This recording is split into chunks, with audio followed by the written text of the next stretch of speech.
I don't care if you've been fapping a WonderCon cosplay all night. If you up, smash that like button. I'm Sitch. I'm here with the crew from Black and Black Times Infinity from the Dro. Smoke me out with that dank shit on my left. Your boy Old Ninja. Fuck you. I was fapping the cosplay from WonderCon all night. That's what it's about. Across from me, it's your boy Blue. If you ain't fapping to cosplayers, you a fag! Oh! I'm just joking around. I don't want to use this offensive word. That's from Bill Burr. If you ever watch it stand up. Oh yeah. Killing me. And choking people out on the ones and twos. Your boy Kronos.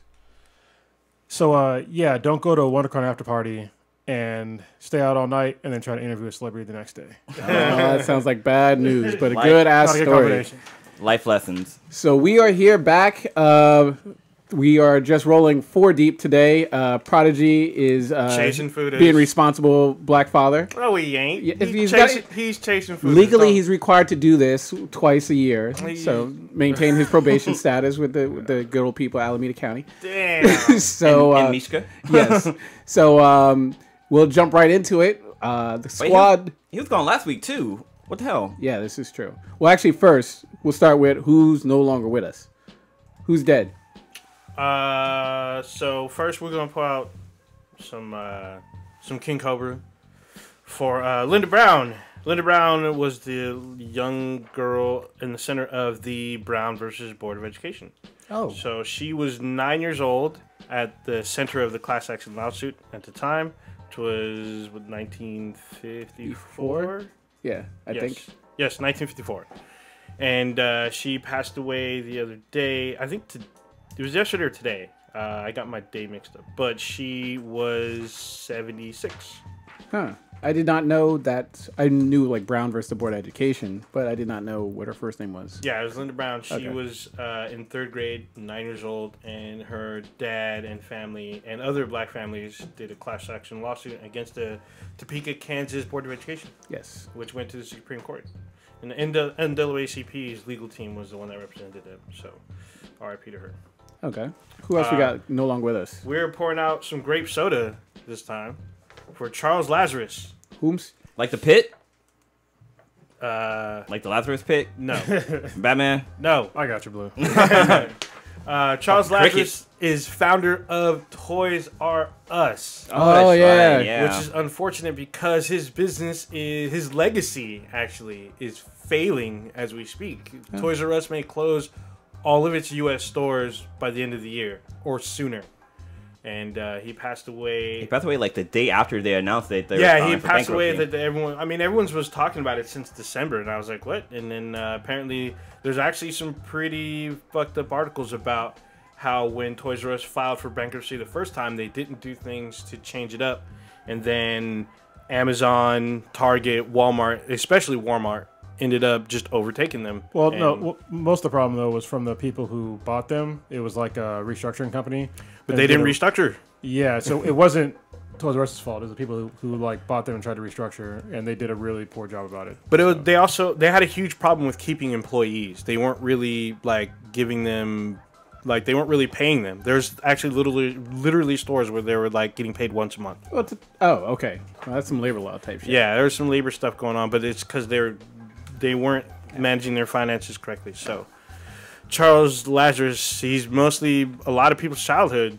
You know, but everyone knows who Jeffrey. Well, if you don't know the name, you've seen Jeffrey Giraffe. So, and they had like fucking bubblegum and TV shows and all kinds of shit. So, I don't know. Cartoons and shit. yeah. That's sad. Dude, have you been set up at Target recently? Yes, Because I was there yesterday. They're like remodeling a lot of their Targets, and it's like now they should just add a little asterisk or whatever over like the A or N or whatever. Or is there N? No, there's no N. No, over the E. I was like, what? It's Target. Yeah, they should start calling it Target because man, that shit's fucking peaky you up. Okay. Up now, huh? Oh, yeah. So we fucked up beginning of the podcast. Normally we do first in the chat, and that would be Mile High Blur, what's going on, and then listener of the week would be Mr. X, and next to him would be Isaac Adozai 929. That's a new name. Nice. Welcome. He's got his icon is that goddamn guy from Star Wars. What's that dude's name? BB-8. The fish looking dude. Oh, Admiral Akbar. Yeah, Admiral Akbar. It's a trap. So, jump right into it. What happened down in Anaheim? Where do you guys start at? Where do you start? Dude, we had a lot of fun. At least I know I did. Yeah, I had a lot of fun too. Until I fucked up an interview. But even still, I still had fun. So. Want to go into that? Into the interview part? Yeah, I mean, you touched on it a We'll little bit on the intro. We'll start chronologically. Yeah. Talk about Day one. Anything crazy happened on the trip down? No, you guys made it down. No one got arrested. No one got locked up. Well, that seems good. Blue woke me up just in time so I could catch all the traffic. That was awesome. Yeah, so like we left this area about like maybe 3:30ish to head down to LA, and like I try to go to sleep early so I can have enough sleep, but I like slept for like 3 hours and then all of a sudden I just woke up and couldn't go back to sleep. But I started driving down there and I was like getting fucking sleepy tired while I was driving. And I'm in my car, everybody's asleep, so we get down to about the Grapevine. I'm like, hey, Kronos, can you drive? Because like I was swerving in my lanes and stuff like that. So I was like, yeah, I need to sleep. So Kronos started driving, but once I got in the back seat, I got like my second wind, so I couldn't go to sleep. So yeah, Kronos was driving and he got stuck. Well, it wasn't even just traffic either. Like it was sunny, or not sunny. It was clear the whole time we got down there. But once we got up to the Grapevine, it started to fucking rain, and then we hit traffic in Santa Clarita, like the diet. But yeah, it was all bad for him, but. I was fine. I don't really mind traffic. And so Blue's car, it's fucking weird. It's a cool car, but it's a little too fucking smart. All right, so he's got this QX60, and it's got all this new lane departure warnings and automatic fucking braking and all this shit. I should have just turned all that shit off because it's way too sensitive when somebody's in front of you and they brake. It'll brake way fucking early. And if you're on the gas, it'll actually push back on your fucking foot. What the fuck? Yeah. So it's it's cool if you're bumper to bumper traffic, because then you just let off the gas and automatically will just brake for you. If there's somebody in front of you, even if you're not even cruise control, it'll brake automatically. So, but if you're just kind of cruising 75, 80 miles per hour or whatever, and somebody's 5 car lengths ahead of you and they start slowing down a little bit, it'll slow you down. I'm like, whoa, okay, that's a little much. It's almost like when you learn how to drive and your mom or your dad's in the car and they scream at you to stop because there's a tree in front and the tree's goddamn 3 blocks away or some shit. Oh god, I hate that. Yeah, shit. it's a little bit too sensitive, but yeah, it comes in handy when you're in traffic, but when you're just regular driving, it can be a little annoying. Yeah, so those that don't know, WonderCon began on what, Thursday then or Friday? Friday. So it was Friday morning. You guys get down there, check into the hotel. Well, no. No. Not Crows. Prodigy flew down there, and he decided to go have lunch with Gian and Daniel from Daniel and Gian show, I think. They don't want to hang out with us, I guess. Yeah, no, what the hell? They didn't even invite us. But yeah, so Gian's I got fucking movie credits. Not too good for y'all. Fucking plebes. But we had to wait for Prodigy to get there to check into the hotel because check-in time was until 2 or 3 or something like that. Okay. So we just kind of hang out in the car, and that's when I hooked up my Raspberry Pi to my monitors in my car, and we were playing old school X-Men. Which is fucking dope. Shit. So I had Wait a minute, the cabinet X-Men or yes, the cabinet okay. X-Men. So I had it playing in the front TV and the one in the back where I was sitting at, and Onage and I were playing. Yeah, because to give you an orientation wise, he has 2 TV screens on the back of the heads of the passenger and driver side car seats, and then there's a display. There's obviously a heads-up display in the central console. So he had a TV in the back where he had his own screen, and then I had the center console screen, so we were able to play that way. Yeah, it was pretty fucking dope. And I was playing on my fucking Switch, so I got Bayonetta too. Yeah, it was pretty funny. So we're all gaming in the parking lot, behind Denny's. Okay. We didn't eat at Denny's, but yeah, in the parking lot. And then what? Then we went to check out the con, but I was kind of tired, so I didn't really take any pictures on day one. But we just kind of walk around, get a feel of the land. They definitely opened it up more. There's more buildings that were available, I guess. Yeah. Felt the same to me. Well, there's a whole other side that wasn't open last time. Where Was the there? press room was and stuff like that. That wasn't open last time. Wasn't sure. Or at least we just didn't go over there. Yeah, I don't even. I don't I think it know. was under construction or something last year. No, it was definitely there before. Because I don't remember that even that fountain area being there. We didn't go over there. We never went over there. Well, no, we went over there to get into the auditorium. Or when we exit out the auditorium, you have to go through that fountain area. Yeah. I don't remember that fountain area ever being there. I remember the building being there. Yeah. I have to rewind the tape, watch an old video or something. So you guys just walked around. Did you guys? Oh, you know what? Were there any panels or anything from the first day that you guys checked out that stood out to you guys? I'm holding up the Comic-Con the program sort of program, yeah. So you can't see it's literally it says WonderCon Anaheim 2018, and that's Superman holding an American flag on some kind of rock or whatnot. So for those of you who are not able to see, is what it, or who are able to see, this is what it looks like. That's by Jim Lee, isn't it? The cover. Yes, I believe so. Yeah, and he was there. He was there for several. I saw him. times. His Instagram was showing like he was doing like a lot of live videos and stuff. Yeah, there's a little picture here. We'll talk about him. Talk about him in a minute because he was he's a cool guy. So really quickly, there was. I think we went to one panel Friday. Oh yeah, actually I think. I know we went to at least one. I think Prodigy went to more than one. He probably did because we separated. Yeah, because he went to one with for Jim Lee, and then I came in the tail end of that because I wanted to meet up with James Gavsey. So and his son was there too. So we were in the panel that was after the Jim Lee panel, but Jim Lee stayed around for the 80 years of Superman panel. Oh so yeah. At the end of the Jim Lee panel, it was dope because he's basically up there just like bullshitting and he's like drawing. And, like watching like an artist actually like draw something is fucking amazing because it starts off as like just squiggly lines and shit, and all of a sudden it's like a fucking beautiful goddamn picture. Damn, it's crazy. Yeah, I think when we got there, he was drawing Spider-Man, and he was talking about how he hates drawing Spider-Man just because there's so much detail that goes into like the webbing on the mask, and how like there's like almost like a math equation for doing the lines, because if it's held tilted a certain way, the lines have to be like a certain direction, and then like the bottom part of it has to go like a different direction. Like he went into details about it, but it was like, damn, this just him talking about it made it sound complicated. But then he went into details of like, okay, this is what it would look like if you just did it, like if you just did like the squiggly line, and it looked fucking ridiculous. It was like I can't even explain what it looked like. It looked flat, like it didn't have any depth to it. Like it looked like a circle with Spider-Man eyes with like the lines. Like it basically looked like what a kindergarten would draw. 2-dimensional sort of. Yeah, it didn't have like no dimension of his head. Like there's no space. Depth. Yeah, there you go. It didn't have no depth to it. But that was kind of cool. But he drew fucking Batman, which I missed because that looked dope because he gave it away. But you got to see him work on it though a little bit when we were there. Yeah, toward the end. But he started drawing Catwoman, and like right when he started sketching her out, I was like, that's Catwoman. Like it was instantly like her. But then he'll go back in, like he was like a pencil for sketching, but then he'll go back in with like a fucking permanent marker and then finish off the rest. And it's like, dude, that's he's so a straight ridiculous. Sharpie. Yeah, it's like what the fuck. It was cool. So let's see. There was a couple of big panels we missed, but I went to the Game as a Pro panel. I caught the tail end of that, which was a bunch of like professional gamers talking about helping other people about how to be a pro gamer. Like how to sort of monetize that, or just like just tips and tricks on how to basically start out to be gamer as a pro. And it was a pretty big room for Q&A, and they didn't have a microphone. You would have to like. There was a moderator, and they would raise their hands, and they would just have to like yell out their questions. And the panel had like 4 or 5 guys, so the room was. I think they should have had a microphone in the room, but it kind of weird. It was cool. I guess just real quickly, I guess what was their sort of thing for somebody that's interested in getting that? Like how did they? They probably said if you're a female, did you have to be a female? Just game dead. No. Wear underwear. So bust them titties out. Yeah, when I came in, the people were asking them questions about what was their inspiration and how do they keep going type things, because a lot of these guys.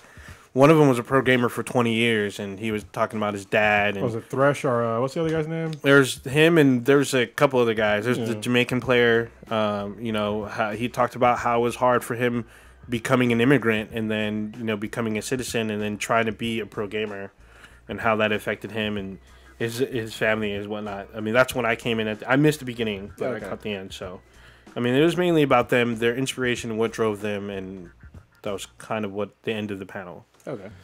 So it was pretty interesting. And then did we see anything? Did you guys see anything else? Because I know what I saw. Well, Prodigy and I tried to go see the Teen Titans Go, but it was a little bit crowded, and we missed out on that one. Sorry, you're gonna miss out on shit because it's getting fucking canceled, bitches. That's all bad. That's terrible. I know the show is terrible. Oh, shit. We'll go into that a little bit later because I want to talk about the new animation that they're going to have coming out. So wait, you guys were in the room. We were in the same room as the Cloak and Dagger panel. Did you guys leave beforehand, or did you stay, or whatnot? Because that had a huge line, and when we separated, we started in that room. I didn't see it. No, we left. No, okay. I didn't see it either. What else? Because I get my nights kind of confused. I know we watched. So that night is when we had the confusion. This is where Prodigy and I got to see the world premiere of Suicide Squad, Hell to Pay. Yeah. And then you guys, we were supposed to meet with James at the same time, but we were watching the world premiere of this. Oh, yeah. Is it the same day that we watched Batman Ninja? That was in the morning because I had to like wake up and catch up with you guys. Yeah, that was literally because when we saw Suicide Squad, Hell to Pay, it had to be late because the film is rated R. It's an animated film from DC Animation, but it's an R-rated animated film. It'll be out, I believe, the first week of April, next week. Actually, next Tuesday. I think pretty So quick. let's not give any. Won't give any. I'm not gonna. spoilers. Yeah, I'm not gonna give any. Actually, But was it I'm good gonna. though? Huh? Was it good though compared to the last Suicide Squad movie? Last Suicide Squad movie. The one, the one with The the Suicide Teen Squad Titans movie. one, right? Yeah, no, the one the Assault on Arkham, I did not see that where one. where Harley Quinn tries to kill the Joker while he's in prison. I did not see that Okay. one. But this one was pretty dank. I'm gonna save my review for when Prodigy comes back. Does Harley Quinn fucking it? Because she fucked in the last one and in. So Battle of the Cow. there's a lesbian fuck scene. How? Okay. So you got to watch the entire thing? Yeah. Yeah. How long it was was more it? for me? It was like an hour and a half, 90-minute movie. That's why or these whatnot. cons are cool. Yeah. So here's the thing, though. The panel of voice cast, we actually ran into one of them, which was Greg Guntberg, who's most famous for working with J.J. Abrams in almost everything he does. He's most people recognize him from Heroes. He's the guy who can read people's minds in Heroes. Yeah. And then he's also in the latest Star Wars. He's one of the X-Men pilots, part of Black Squadron. He was in Alias and a couple other shows. But we ran into him because he was promoting a graphic novel. You that get he him on the wrote. podcast. What? Get him on the podcast. No, we didn't get him on the podcast. Why didn't you ask him? We all walked past him. I'm talking about when we walked past him earlier. Oh, I on the thought you floor. meant you met him. Yeah. No, I was like, well, what we the hell? I did. thought you said you met him. I said we met him. We saw him at his table. I spoke to him. So why didn't you ask him to come on the podcast? We were trying to link up with everyone else. Sounds like a failure. Yeah, it was a failure. On your part. We didn't know that he was part of the voice cast. Is this either. your failure or is this a failure as a group? This is a failure as a group because we were all walked past him. You all agree it was a failure I as a didn't, group? I didn't meet him. I didn't meet him. I didn't say shit to You're him. saying that we met him. We didn't meet him. We saw him. He said You hi. met we him kept and on you're trying to walking. say it's a failure as a group. It's a failure as a group because we were all there. I don't think I was there. I don't know who the fuck you're talking about. Yeah, this is when he was at the table when we were talking- walking by Artist Alley, and we went. This is when we first got there. This is before we separated. You introduced Oh, yourself to you're him. talking about Greg Gutenberg. Yes. Okay, my bad. Okay. Yeah, you're right. Okay, because we said we were gonna come back, and then he wasn't there again. Yeah, he wasn't there. Couldn't He was find only him. there for that night, which was Friday night, and it was before the Suicide Squad was ghost. Help to Play panel, which we 'Cause there didn't was know. nobody That, fucking there. yeah, we didn't know that he was part of the cast. So there's actually a couple of familiar stars, like the actress who plays Pam from True Blood, and she's also in Ooh. Once Upon a Time. She was part of the cast. I can't think of it. chick- She's, Badass. she's adult sexy. Yeah. Yeah. So there's a couple other stars. That's like that a were chick on that there. would fuck you and make you a good ass breakfast in the Yes. morning. Oh man. And- She'll give and you do a your juice laundry. box. She'll give you a goddamn juice box. You want a juice Like, I box? paid your bills for you, too. Damn. But she will fuck you hard though. Yes. So yeah, that pretty much concluded Friday night. Not for me. Or Blue, because we hung out with James Gavsey again. And the son. Yeah, which is really cool. His son's name is. Well, I don't want to give his son's name away because I don't know if everybody knows about him, but he's a cool kid. We had some cool conversations. James, if y'all didn't know, he wrote a book called it was The Renegade's Guide to Bullying, I believe it's called. Yes. Yeah. He's been on the podcast before. We met him last year in person at WonderCon, and again we saw him this year. Always great to talk to. I always forget how fucking big he is. He's like a Yeah. gigantic man. It's fucking crazy. But yeah, it was good talking to him, and he had some good advice for the podcast and just some stuff we're gonna link up with later. Hopefully next week, I'm on vacation. I'll be able to go out there and roll with him, do some jiu-jitsu with him. So Yeah, that'll he's be cool. actually pretty damn funny. Yeah, He's got some pretty good sense of humor. yeah. He does this thing called Who Would Win. He has a podcast. I think his podcast is called Who Would Win too, right? Yeah. Yeah, he has like celebrities on there. Like he had Phil Lamar on there, so that was Nice. pretty cool. And he said that was like one of his favorite ones. And That's the artist guy that was on the panel, right? no, Like 40 Phil Lamar's a plays, voice actor. Yeah, he's a voice actor. On Futurama. Yeah. Oh, Well, okay, he's- okay, yeah. There's a whole shitload of voices. But Okay. Yeah. But I know he had mentioned he had interviewed somebody He's on too. Mad TV, right? He interviewed the Uh, older guy from the Superman thing. Marv Wolfman. Yeah, Mark Wolfman. Yeah, he's like one of the older Original fucking. yeah Superman artists. Yeah. Yeah, so that was good seeing him again. Hopefully we'll be able to put together. So Who Would Win is basically a thing where it's like who would win between like superheroes, supervillains, stuff like that. So it's really cool. If you go to hashtag Who Would Win, you'll see him basically post almost every single day on Twitter about who Nice. would win. Plus his podcast, it's really well done. And hopefully in the future we'll do a panel about who will win. But we'll announce that once we have a panel locked in. So it'll be kind of a joint podcast, a joint panel with him. Yeah. But then after that, we went back. We got some. Wait, did we get food? No, we got some beers and went back to the hotel room. And was that Friday or Saturday night? It was Friday. Oh, it's Friday night. That's right. Oh, Friday night was the after party. So we can give maybe a quick review because we got a chance to watch Krypton. Yeah. So.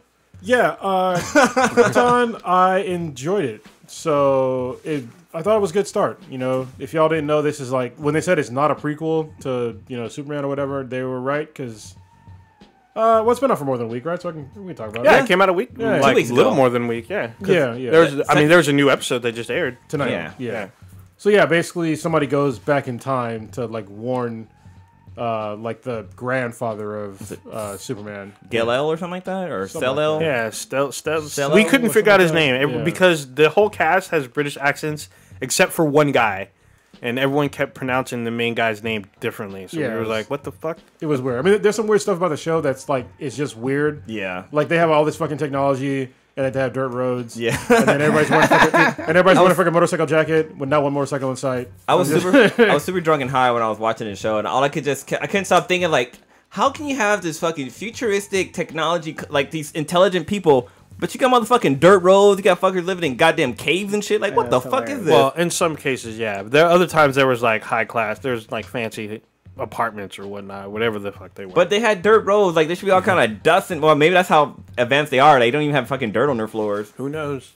But yeah, it was pretty interesting. I will say that we get to see a version of Brainiac that Looks we dope. Look dope. It looks sick as Yeah. fuck. Probably Yeah. the best rendition on any kind of live action media so far. Because the bullshit they had in fucking Supergirl and... Yeah. just Supergirl. Supergirl, both of the version of Brainiac were fucking awful. bad. Yeah, so bad. Cause what was it? It was like Brainiac 5 is the one that's from the future that's on the show now. But then Something there's like like that. that Brainiac female... 9. Yeah. Was she Brainiac 9? She was one of something. I think she was a Brainiac, but she was a looked so Brainiac. bad. But that character is so fucking hot though in real life. Like, I mean, Yeah. not that character, that person, the actress, actress. Yeah, Yeah, she's God fine. damn. So that was night 1. Then day 2. Oh wait, hold Well- on. Oh, another thing about Krypton. Krypton is that they did kind of like a Back to the Future thing about like the picture. So basically, the guy came back from the future, and he has Superman's cape, and Superman's cape will degrade if they go down a certain path of like basically Superman dying before he's that's supposed right. to. Or if he Yes. doesn't bust nuts. Yeah, so it's been that's a really cool like spin to it. So I'm pretty sure it's gonna get down to like some fibers Probably. sometime in the show, and then it's gonna come all the way back. So Yeah, and then I could have sworn they were cussing a little bit on the show. Did I catch that or nah? I could have sworn someone said shit on there. I mean, I know Sci-Fi does because they do with Winona Earp. Wait, but- somebody shit on the floor? Nah, well, that's probably why I kept Prodigy's interest. But yeah, I mean, it had some pretty interesting stuff. The one thing that we were tripping about is the General Zod's family line because they're black. Yeah. So it was like, what the fuck? yeah, that wasn't. I had a problem with that. I was just like, what the fuck? Like, it was weird to me, but I mean, obviously they'll have to make them all black in the future. So, Yeah. Yeah. So it is weird. But I thought it was cool they had like black people on Krypton until they said they were Zod, like the people that were playing like the Zod family. And I was like, oh, well, that's fucking weird. Yeah. But I thought it was cool that they actually had other ethnicities. It wasn't just all white people that were on Krypton. So that was kind of neat. Well, what's also kind of cool is that, like, they have all these different houses outside of the House of El and the House of Zod. But, like, the House of El is, like, they're kind of banished from Krypton, kind of. Yeah, Because, they're like, the disgraced. grandfather did some shit in the past, and they're like, you're banned, you can't come back, or some shit like that. Yeah, they also brought in the Kryptonian, the Kryptonian religion, which we've seen on Supergirl. Yeah. We see the actual city of Kandor, and and the Kryptonian martial arts. We Oh, get yeah. to see some of that. That was kind of cool. Yeah, and that's pretty like the interesting main like badass chick is she's black. So that's Yeah. why I said that they have a really nice mix of cast. Like I said, usually I'm not about diversity is like it's kind of like a buzzword now, and I generally don't like it. That was cool with like I said with like the people that were just like random other ethnicities that were there, and then the badass chick that was like teaching everybody how to fight. But I just had a problem with the Zod shit. So, but I mean, it is kind of in the future, so maybe it's in the past. I mean, it's in the past. Yeah. They're like a few generations, like I think it was like 3 generations into the They ain't future. gonna turn white in 3 generations. Everybody white as fuck. It's like, come on, man. They can get diluted a little bit. No. And So I could have a little bit of something in them. yeah, I mean, we did see some genetic manipulation because they don't fuck. They do they have kids by machine, apparently. Like literally, It's like the Matrix. Yeah, they have this machine where if you basically put your hand on it, and it'll tell you what your kid will look like, and then it'll tell you what your kid will do for a job in the future. Yeah, that was if you kind of have dope. a kid. But they still had from like the Man of Steel, like the basically embryo sacs, like line for miles or whatever. Yeah, it was kind of crazy how like you can from a drop of blood it'll show you what your kid's gonna look like and if they'll be healthy or not. And their occupation, Yeah, fucking weird. yeah. What the fuck? And what they would look like too. Yeah. That was kind of cool. So So then Saturday then. Saturday, we got up. Me and Prodigy, we got up early to go watch Batman Ninja because it sounded like it was dope. And for some reason, y'all guys thought I didn't want to see I it. didn't. This is what fucking Prodigy Yeah, said. Prodigy Prodigy said he didn't want to. I was like, "Are you fucking sure?" Yeah, he's like, It's a fucked up move. yeah, I was like, I woke up like, Well, hold on, tell everybody where you slept first of all. So this Okay, is why so- it's confusing. there was 4 of us, and we stayed in one hotel room, and like, I brought an air mattress, but I thought there'd be enough room for me to inflate it so I can sleep on that, but that was not true. There was barely any room for anything. So I started to sleep on the floor, and like I started to get like my back started to hurt. So I actually got up. I laid on the bed on top of the covers next to Prodigy. Oh shit. But anyway. So I was like, dude, it started getting super fucking hot in the room, and like we couldn't figure out how the take hell off your clothes. you're making No. this sound more Oh Mosh Puto. shit. we couldn't figure out how to turn on the goddamn AC. Then I So started spooning them. Yo, shit. Oh, that's when I was like, cold, I can't do this. I actually went out and slept inside of my car, which was nice. It was so So, nice and crisp and cool in Were my your car. sweaty balls facing each other, or were Oh, I think they were rubbing. they Yeah. dick to ass? I don't know if they were dick to dick or ass to God. dick. They were belt looping. Yeah. Y'all gotta look that up if you don't know what it is. I'm sorry. But anyways, none of that happened. I fucking left and went to go sleep in my car. But yeah, I ended up sleeping in my car. But I set my alarm clock to go off so I can go watch Batman Ninja because I'm a Batman fan. I want to go see this movie. But apparently Prodigy thought I didn't want to see it, so they up and left me. He sabotaged you, bro. Yeah. I asked him. But then like I woke up in like kind of not in a panic, but like I got up, went into the room, and I was like, where God. In a panic. where the hell is Kronos and Where's Prodigy? my underwear? I was like, where the hell is shit. Kronos. Fucking Kronos and Prodigy. And old Ninja was like, because he's still in the room sleeping shit. He's all, oh, we can watch Batman Ninja. I'm like, are you fucking serious? I threw on my clothes real quick and because I had my pajamas on, and I like ran to the fucking to the arena to go watch it. And look, I was able to catch I up can with see them. that. I can definitely imagine you running through the streets, Anaheim, fucking. I gotta see Batman. Yeah. He's got his Batman boots on. I'm all pushing people down, kicking little kids, fucking cutting the line. But yeah, I was able to catch up with them, and we were able to watch it. And that movie was fucking dope. Like 5 minutes into it, I'm like, I already bought this like 3 times already. Oh yeah, God I'm buying damn. it. Yeah, that movie. I honestly, I'm not gonna give spoilers away. I will just tell you, I give it a fucking 9.8 easily. Oh, wow. Easily 9.8. And the only reason why I don't give it a fucking 10 is because I'm not a big fan of cell shading. Yeah. In animes, that's the only reason why I knocked off like 0.2. If it was like normal like animation, it'd been fucking 10 easily.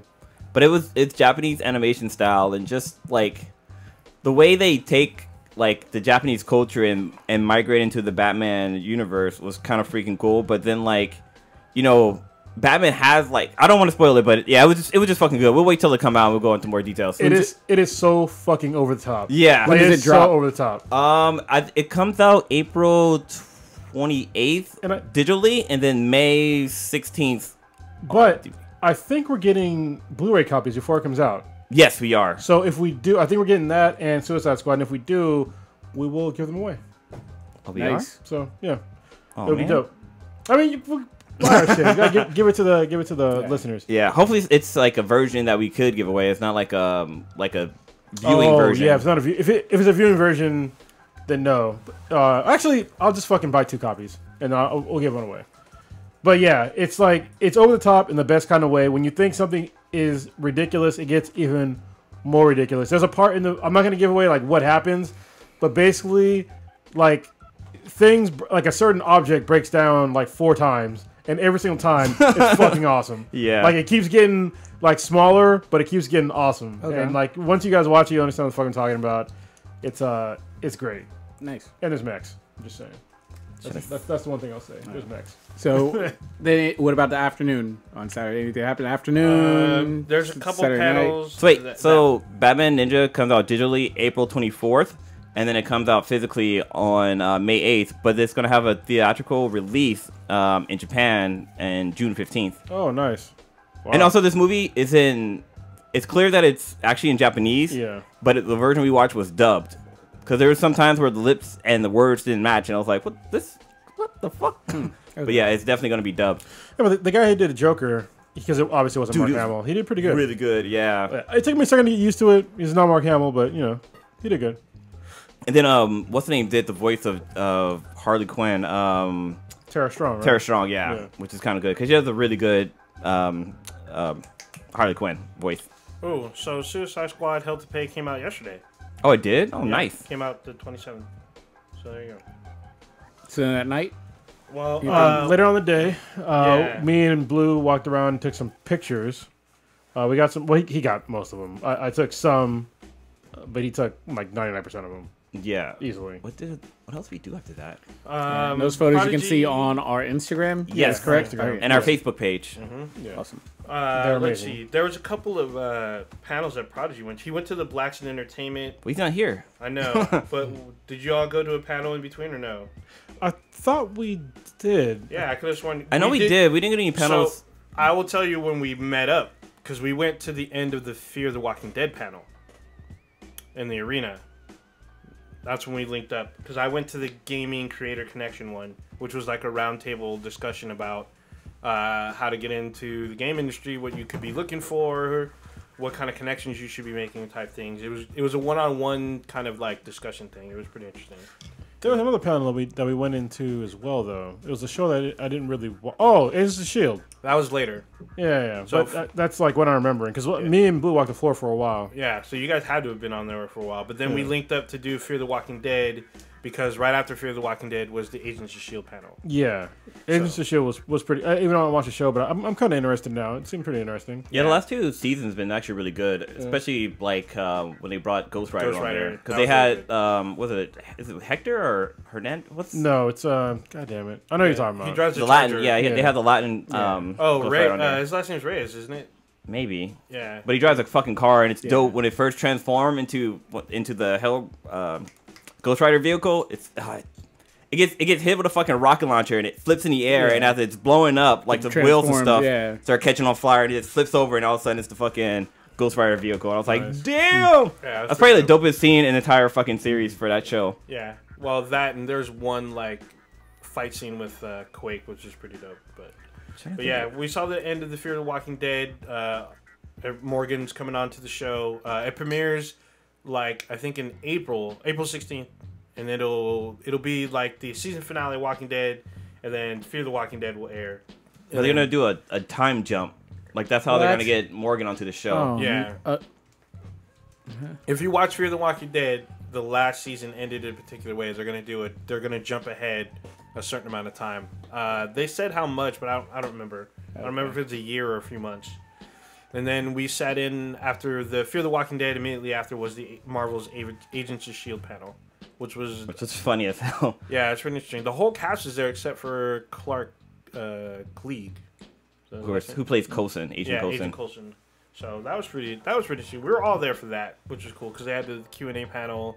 They are approaching their 100th episode, which I believe airs this Friday. Can we talk about Ming Na? Ming Na Wen? God, Ming Na. Damn, why is she so fine? Like 50-something years old. Oh man, Jesus, man. Ming Na Wen is hot as fuck. She is pretty bad. Even Chloe Bennett's not too bad. Yeah, but I gotta hands down, I gotta give it to Ming Na Wen. I mean, Chloe she's bad as fuck too, but Jesus Christ. Ming Na is pretty awesome. That chick does not age. She doesn't. She looks the same as she did in like the 90s. Whenever she's taking like souls from people or some shit. You know what's funny is that she was talking about how she had like a scene with Blair Underwood. And she was like doing her hair. I'm pretty sure they fucked. Like the way she was looking, she was like reminiscing about that shit. She like kept playing with her hair. I'm like, they was fucked. He busted. Yeah. It's awesome. Yeah, because he plays her husband. He's in it for like a good quarter of the season. Yeah, every now and then. So, but what's kind of interesting about her story is that like she actually injured her leg, and they actually wrote it into the show So like I'm not sure, they didn't say exactly how she hurt her leg, but like in the show what they did is that she got teleported into the future, and she got teleported into the middle of a fucking pipe, so the pipe went through her leg. So throughout the show she's kind of like injured because of that fucking pipe through her leg, and it's mainly because she had injured her leg in real life. It's kind of cool. Nice. But also, one thing that we kind of skipped over is that Kronos and I, we played this one VR game that was there. That was kind of dope. It was a 4-player, like, not capture the flag, but like protect the base from like a horde of mechanical things coming towards you. That was kind of cool. Yeah, it was Hollow something. Shit, what was it called? Remember. Hollow Gate. Hollow Gate. Yeah. And it's basically, there's this company, they actually sell this giant like rigging system that you can have installed for like a corporation thing, or like inside of like a Dave and Buster's or whatever. But what was cool about it was that like with VR, like you need to have like light towers, and a lot of the bigger ones, when they have like all these different players, they have like a bunch of different light towers and stuff like that. But for them, all they needed was just 2, which is crazy. Yeah, but every headset had their own like PC unit that was above, and their whole cabling system was kind of cool too, because they had actual cable, like how we have the lights running in here. They had like cables run across, and then the wiring for the VR was strung up to that, and then it ran along the side and then into the computers instead of it being like on the floor and like you tripping over the cord. That was pretty cool. But the game that we played, I can't remember the name of the game, but I'm trying to find it. That was pretty cool because like you actually have guns, physical guns that you get to shoot around, like shoot things, but like in the middle between everybody. So everybody's kind of like their backs are kind of toward each other, and in the middle it's like this pillar, and on top of that pillar in the virtual game, like extra things will pop up, so you can have like a shield boost, or like your weapons can change, so you shoot toward that, and then all of a sudden you can start shooting the enemies and stuff. But it was a pretty cool game. We played it twice. We played it with James and his son. This is what it looks like for everybody that's watching. Yeah. Nice. Yeah, it was pretty dope. But we also went to this thing called the Dome. What was it? The Dome something. Yeah. That was kind of whack though. Is it the Dome Earth thing? Well, it was like a mini IMAX dome. Yeah. But I mean, it was kind of cool. I just didn't care what was on. It was hot as fuck in there. It was like one of those I'm not sure if you ever done this, but it's like a giant teepee. There's this thing where there's a teepee, and like they have like hot bricks and stuff in there, and you go in there and you like sweat out your toxins or whatever, and you like leave and like go swimming or whatever to rinse off. But it reminded me of that when I walked in there. Going back to the Agents of S.H.I.E.L.D. panel, because Clark wasn't there, Chloe Bennett FaceTimed him. Yeah, that was cool for the crowd, which is actually pretty cool, because apparently he's doing scenes for Captain Marvel. Yes. That's not what she said. No, she didn't say it, but they came out like she was there for like the or he was in DC for a protest.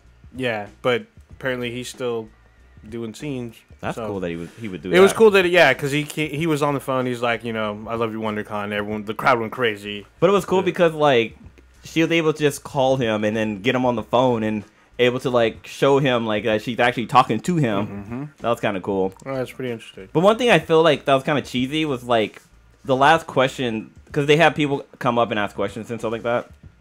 And the last question was, can we get like a sample of like what we're gonna expect next season? I think that was staged. Yeah, I think that was staged too, because like I'm pretty sure that was staged. Because after they showed the video of what's coming up, like that was it. Like that was the end. So yeah, I definitely think that was staged. Yeah, we actually saw like a good portion of the episode that's coming up. We saw like the end of the episode. Yeah, which is pretty interesting.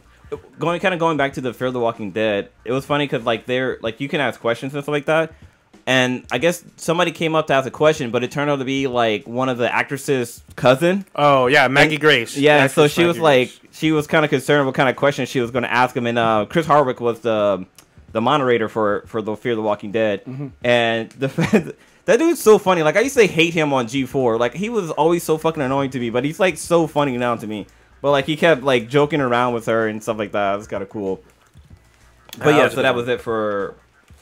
We didn't do much on... I mean, we did a lot on Saturday, but we didn't see that many panels. At least I didn't. Yeah, we walked the floor a lot. That's probably when I saw the most panels. But later that night... Oh, go ahead. I was going to say, I actually got to meet somebody kind of important. Actually, 2 people. Well... One's more important than the other, but I had walked out to go get some water at this little cafe thing that's over near the arena, and on my way back, I ran into Greg Nicotero, yeah, who is the director and showrunner for Walking Dead. So I was able to get a picture with him. He actually was kind of cool. I kind of did a little promoting thing, but I was so fucking starstruck too about it. Like, I tried not to be starstruck, but like I was super fucking nervous talking to this dude. But I was like, yeah, I do a podcast, and it'll be cool if we can get you on there. And I was like, we'll be honored if you could come onto the show. He's all, oh yeah, that sounds cool. Definitely reach out to an A&E. They're the one that handled like the whole promoting thing. I was like, oh yeah, I'll definitely do that. Which, I mean, we do have contacts at A&E. Yeah, so it'd be cool to have him on here, but that dude's like big. But then like another person I ran into, so like, but I say Badlands, and then we've Badlands. We've done Fear the Walking Dead, Ash vs Evil Dead. No, that's not on A&E. What? Ash vs Evil Dead is on Stars. Yeah. Oh, that's right. Yeah. Damn, but yeah, Into the Badlands, Fear the Walking Dead. We both done. Yeah. So we got a little bit of got a pinky in the door. So another person I ran into. I mean, I watch a lot of YouTube channels, and one of them I watch is called the Fine Brothers, and they have this thing called the React channel. And I actually ran into one of the actresses from the show. Her name is Brooklyn, and she's a black girl, and she has like her eyebrows are always on fucking point on the show, but she has like long, like crazy curly hair and stuff like that. But like it was funny because when I walked by her, like I recognized her face, but like I didn't know exactly who she was until like I went over there and talked to her. But it was kind of crazy talking to her because I wasn't starstruck because I know it's just like YouTube, like it's just an old person. Yeah. But like, I don't know, she was really cool. Like she was really fun to talk to. Like I talked to her for maybe about like 5 or 10 minutes just talking about the show and how everything's done. But like I was able to take a picture of her because she was dressed up as Negan, which was kind of cool. So I got some cool shots of her as Negan.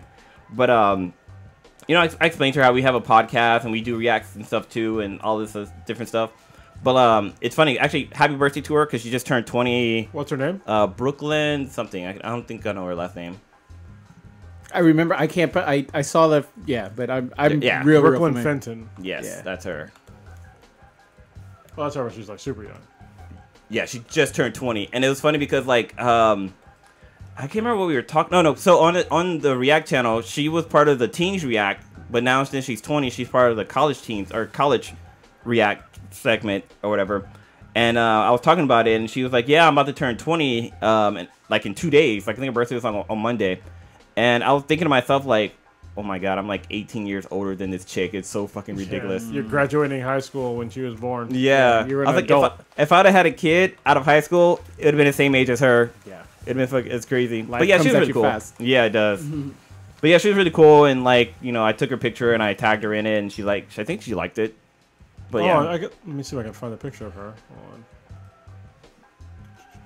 But as he looked that up, what's also cool is that when we were walking the floor, like there's so many cool cosplayers there. Like people were dressed up as, like one guy was dressed up as Megatron, which was fucking dope. But he was like probably like maybe 8.5 feet tall. Are you talking about Soundwave? No, Megatron. Oh, I saw a Soundwave one. Yeah, that was Megatron me. one? Okay. Yeah, there was we walked by Soundwave, which I took.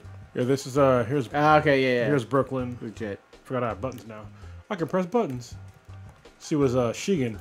Yeah. And there's like I think there's another picture I posted of her. There is. In a different. Yeah, that one's a little bit better. Nice. It's here.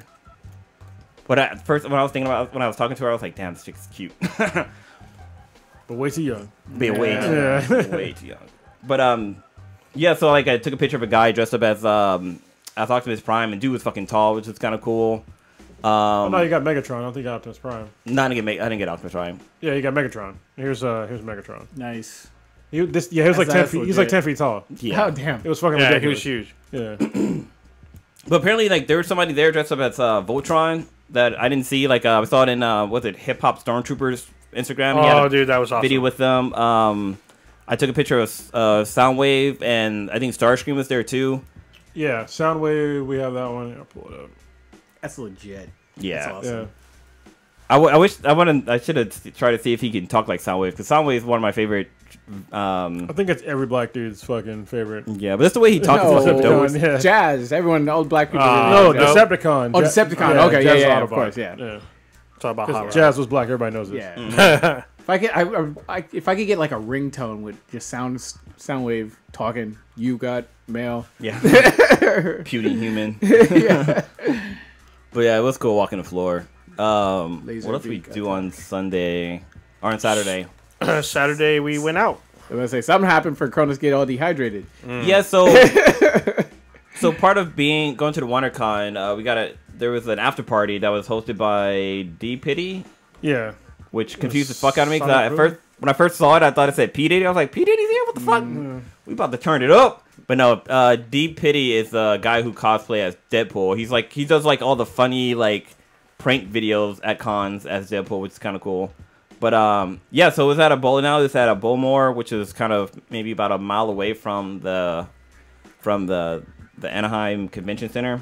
But yeah, it was a good number of people that was still dressed up in cosplay. Once we got there, they had like a photo booth set up, so we took pictures. And they had like, and this all cost like $20, but they had like drink specials, and the bartender, she was like really cool. It was all you could bowl as much as you want on $20. Oh, yeah. So for the That rest pays of for the right whole there night. almost. Oh yeah. But we met some like, well, there's one guy that dressed up as Rufio from Captain Hook, but apparently, nobody fucking knew the actual actor who played Rufio showed up. Yeah, here's Rufio. Yeah, Dante Basco. Yeah, He showed up. We didn't see him. and apparently he was there for like an hour or so, and then it bounced. Totally missed him. Yeah, Damn. but it was a cool night. Did drink a lot, but actually I don't think we really drunk that much. I drank a lot. So I think I had like maybe 2 beers, an old fashioned, a shot, and that's it. I had Oh. more than that. I think I had that much. Yeah, I got pretty lit. Yeah, we met. Oh wait, and I did take a shot before. I did a little pregame before we went there, and I also took a hit. So yeah, it was pretty fun. Shit adds up. Yeah. Yeah. Shit adds up. Yeah, we were bowling with Lady Deadpool. Yeah, which do we have we only have one picture with her, right? Yeah, that's it. Okay, here we go. This is Oh, that's her with Kylo Ren's mask. Yeah, so she's forced choking him actually. just actually choking him. Yeah, and her name was Nidra. Yeah. Yeah, she was really cool. Her and Cronus got into a bit of a debate. She was a nice girl. Yeah, Nice woman, not girl. She's a woman. she's a grown ass woman. Because No, boy. Yeah. you should definitely check out her Instagram, and it's at Nidra Q Fitness. Oh boy. She's hot. Yes. Yeah. Just in case anybody's asking, if you go to our Instagram page, she's hot. She's a fitness trainer. Yeah, So yeah, she's hot. and she cosplays. Yeah. Yeah. So, yeah. That was it for Saturday. Because of what happened on Saturday, because we stayed up until about 2 a.m. drinking. It was funny. We came back to the hotel room, and Prodigy's all trying to go to sleep. I was trying to be loud as fuck because of it. Yeah. So anyway, but yeah, we had interview set up for the next morning, or the next day, not really the morning. And my interview that I wanted to do was with Ruth Carter, and she was the woman who did the costume designs for Black Panther. I was super hyped for this fucking interview. Really wanted to interview her. Before I did the interview, I already knew I was fucking like super dehydrated. I had a fucking headache because the night before, and I was like, what the fuck? I was like, but you know what? It's not that bad. So I usually don't get hangovers, so I'm just like, you know what? I'll just fucking power through it. I'll be all right. Interview starts. I'm doing just fine. I'm asking her good questions, you know. And then all of a sudden, like I think 3 or 4 questions in, I'm looking at the camera. I just fucking blank. Like literally, I just fucking blank. I can't think of shit to say. Can't think of my next question. And I was just like, what the fuck, dude? It was awful. I feel like such a fucking jackass in front of her. But she was real nice about it, you know. She's like, oh, don't worry, you can just edit it out. And I was just like, yeah, you know, I can. And right after that, I asked her like maybe 1, maybe 2 questions. And I was like, you know what? I can't have this me blanking my mind again in this interview, so I'm just going to end it right now. And so I ended it like super early. And I didn't even get to say like, hey, you know, where can everybody find you? More about you, blah, blah, blah, blah. Ouch. Yeah, I was like, fuck, that sucked. But it's all good. When I eventually release the video, I'll obviously it's gonna be edited, but I'm gonna add in some extra stuff to like let people know like why it was so short and shit like that. But Gotcha. she was super cool, and I didn't know this. Most people probably didn't know this, but she was also the costume designer on Malcolm X. Oh, was she really? Wow. Oh, yeah. yeah. I remember the comment she made to you. Yeah, she thought I was a little kid. So yeah, Which was a compliment and a backhand yeah, slap. yeah. We're trying to say like, do you remember the movie or something? Yeah, she was oh like, god. I was like, I didn't know that you were, you know, the costume designer for Malcolm X. She's like, were you even alive when that movie was made? And I was like, yeah, I'm almost 40, so yeah. I was like, I literally told her, I was like, I take it as a compliment, but yeah, I was like 13 when that movie came out, so Yeah. yeah. Wow. But it's all good. I mean, I'm glad that somebody thinks. I mean, she looks younger than she is too. She looked great. Yeah, she looks great for her age. I'm pretty sure she's got to be in her 50s or 60s. Okay. So I actually don't know, but she looks good for her age. And she was. Do you want to share the picture of you interviewing her? Yeah. Really nice woman. So anybody watching or listening to us on Instagram on SoundCloud or whatever avenue you're using, we're looking at the picture right now on our Instagram. So go check that out. If you want to know our Instagram, it is BTHANBTI, or look up Blacker Than Black Times Infinity. Yeah, she was super professional. Like she knew like right away when the interview started. Look at the fucking camera. So a lot of people like they'll look at you, but they don't understand that when you're giving an interview for somebody that's recorded, if you look at the camera, you're doing it for the audience. So you look at the camera, so you think so it's like you're looking at them. So yeah, really cool. Obviously, I did some fucked up, unprofessional shit by just blanking. So I doubt Ruth's gonna hear this, but I apologize. You live and you learn. She seemed to do cool. Yeah, she's cool about it. But then after that, I got in the ring and tried to do an interview too. So you didn't try. You did great. I wanted to interview Emily Colts. Yeah. She's the one that plays she's Blue's interview. Can't remember her name, or she's in Star Trek Discovery. She plays one of the one of the ensigns, yeah, one of the operators of the ship or whatever, I believe. But yeah, she was really cool. But I guess this was kind of her first con, so she didn't want to do her interviews alone. So she wanted to do it with somebody else. So she was doing it with Ariel Barber, who's she's from the Runaways, which was kind of cool. So I haven't. Damn it! I wish. I wish. Yeah. And I kind of think I got kind of sort of crush on her. She was really cool. She was really nice. Both of them were really nice. But I wasn't prepared to interview her because I never watched the show, so I had to do a quick scroll through the show and find out who her character was. She's got a sex scene in that show too. And Runaways, she controlled the giant dinosaur, right? Yeah, that's one of her powers. Yeah, didn't know that. Awesome. Yeah, she's sort of. In many ways, it's almost like she's sort of like the main character of the teen group. Mm-hmm. But I mean, it's a really good, and I've been sort of preaching on it like nonstop to check it out. But she's a really big role. Well, I definitely want to check it out because after we were talking with her and she mentioned how she controlled the giant robot and the whole world, and like they had asked her, you can when the interview gets posted, you can find out what questions they asked her. But I think one thing we learned from doing this is that we need to kind of have more prep time for this and not go in there kind of gun ho. Because, I couldn't think of questions to ask, so I just did, my normal Blue thing. It's kind of ask, random questions that would pop in my head. So, I asked them, when you're interviewing somebody and there's two people from two different shows, that shit is actually really difficult because you can't just talk to one about a show and then all of a sudden change the subject and talk about the other show and then kind of go back to the other person because you don't want to leave them out. Damn. So, I was, jumping around, asking them about their shows, and I was like, I'm just going to ask them, normal questions, how, if I met them, in an alley or something like that. So I just started acting what's... Yeah, that's right. Talk to two women about how you meet him in an alley and what you would say to them. So that's a black dude with two... You want to buy some cocaine? Oh, damn. It's the kind of candy you smoke from a pipe. Yeah, man. It's that booger sugar. Damn, I would have had so many... I would have been chewing her ear off with the runaway girl. I should have sent you a quick text and actually, what question... I would have had a list, boom, boom, boom, boom, boom, boom, boom. Well, I think what we learned, it's kind of some behind-the-scenes shit, but... WonderCon actually did a really good job about they did a really good job, then kind of a bad job. So this is one good, one bad. What was great is that ahead of time, well ahead of time, they gave us opportunity to set up interviews with people. Some of them didn't go through. We wanted to get one with Michelle Nichols, which for some reason did not materialize, which I'm kind of disappointed about. But the other ones they went through. And on our side, we should have made our own internal itinerary. Yeah, that's what we should have done. It's made a fucking calendar and be like, hey, one of us needs to fucking go here, go here. We didn't do that. Okay. All right. And then what was the bad part on their part? Oh, is that they fucking changed the times on shit. Right? So, yeah. Panels times got changed. And so if y'all didn't know, when there's panels for, all the panels for, the public stuff, there's other panels for the press. All right. And so when they change the times for everything, it changes the time usually for the press too. So you might miss out on some shit. Because, I think we missed, one interview opportunity with the press before, the actual public. We missed two. Yeah, and I was what the fuck? They should have, sent out emails to everybody that signed up for those press events. Because, the previous cons that we went to, because usually, when you go to, a panel, you can't record.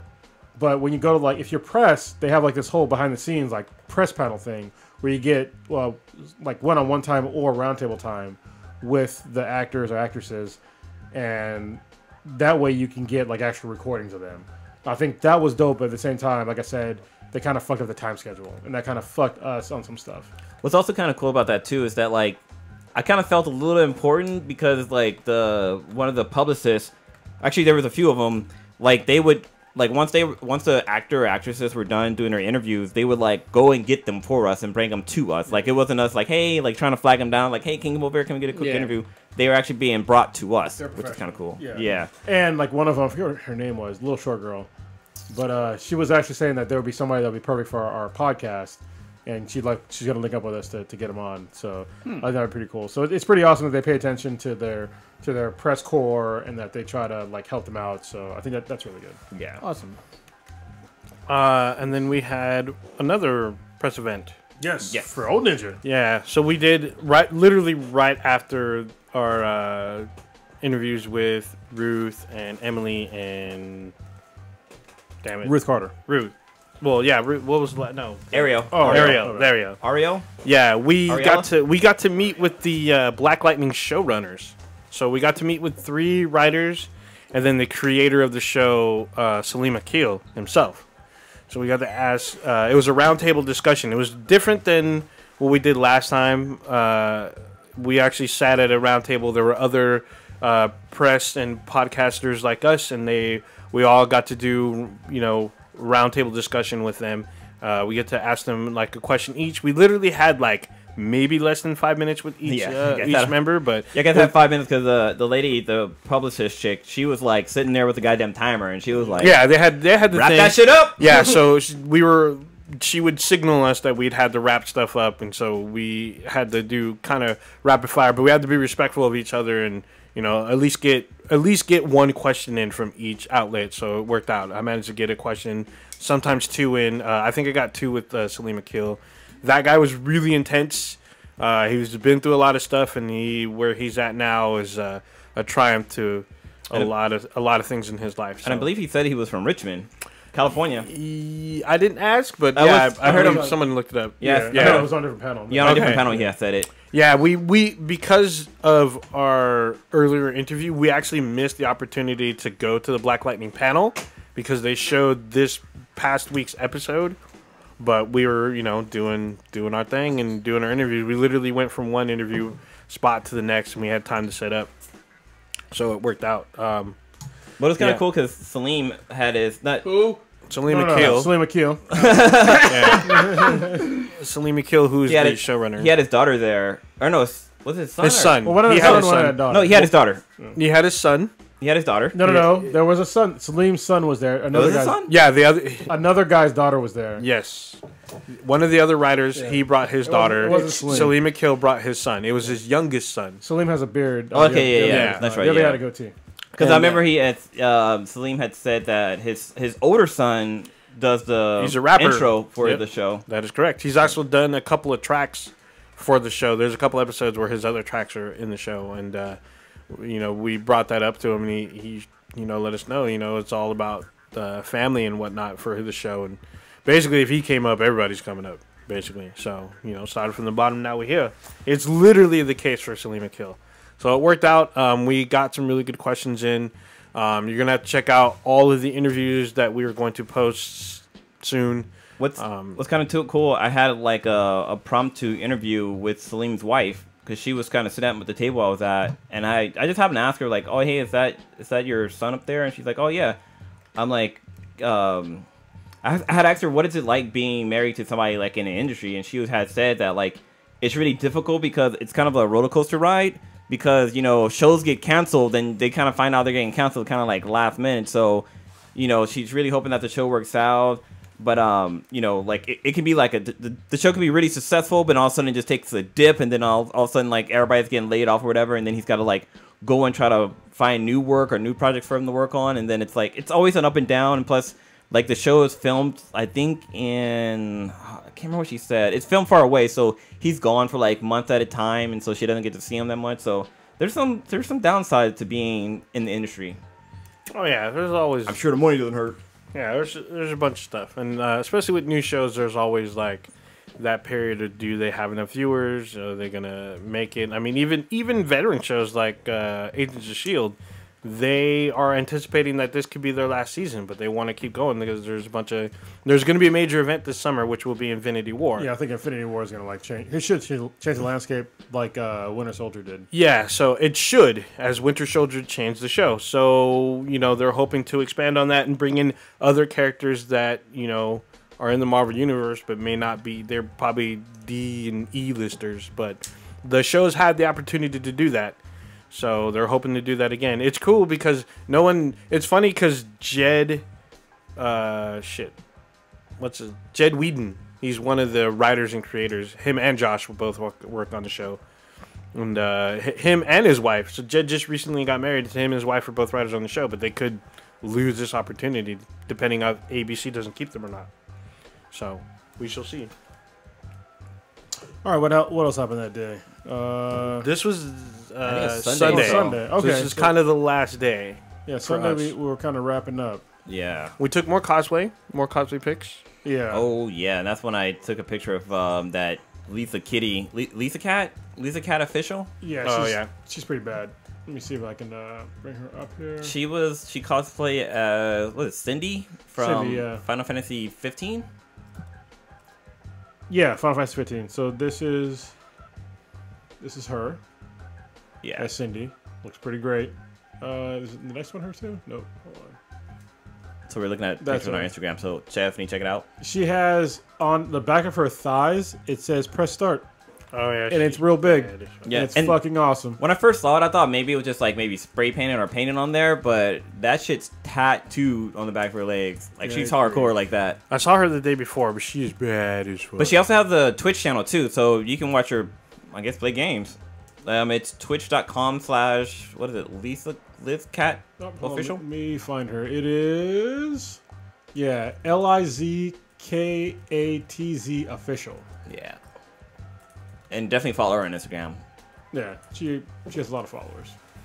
I'm pretty sure, right? Sure. Oh, I'm sure she I think it was Oh, like yeah. 104,000. 130,000. Yeah. Yeah. That's a lot. Yeah, that's ridiculous. Blue thought he saw Momo-kun. Oh yeah, that was embarrassing. Yeah. I mean, don't get me wrong. The cosplayer was pretty. She was very pretty, and she cosplayed as like 50s May from Overwatch. Yeah. It was like a diner's version of May. So she was pretty cool. She worked out, but We saw also Ivy Doomkitty was there. oh yeah, We got a glimpse of her, but there was like a line of people wait like to meet her. And there was this one tall, like had to be at least 8 foot tall of what's the chick's name? The magic chick from the Batman series? Oh, what's her name? She's the one that she casts spells and she says them in reverse. Oh, Zatanna? Yeah, Zatanna. So I'm pretty sure. That was a man. Well, former man. Yeah. Yeah. Only because of like, the jawline, but yeah. Super tall. Like, even for a man, Yeah. super tall. Like, probably 6'4", 6'5", easily. He was tall. Yeah. Super But tall. he looked amazing as I don't know if Zatanna. it was a guy or a girl. Yeah. So, yeah. Okay. Yeah. and then we ended the day with going to Roscoe's Chicken and Waffles. That we Oh, did. Yeah. I got pissed for a minute, though, because they were at shift change, and I was like, yo, can you not be a black establishment and just get people on shift? Because, like, we were waiting for, like, fucking 30 minutes, 30, Yeah. 40 minutes. Oh. And I was like, bitch, there's nobody.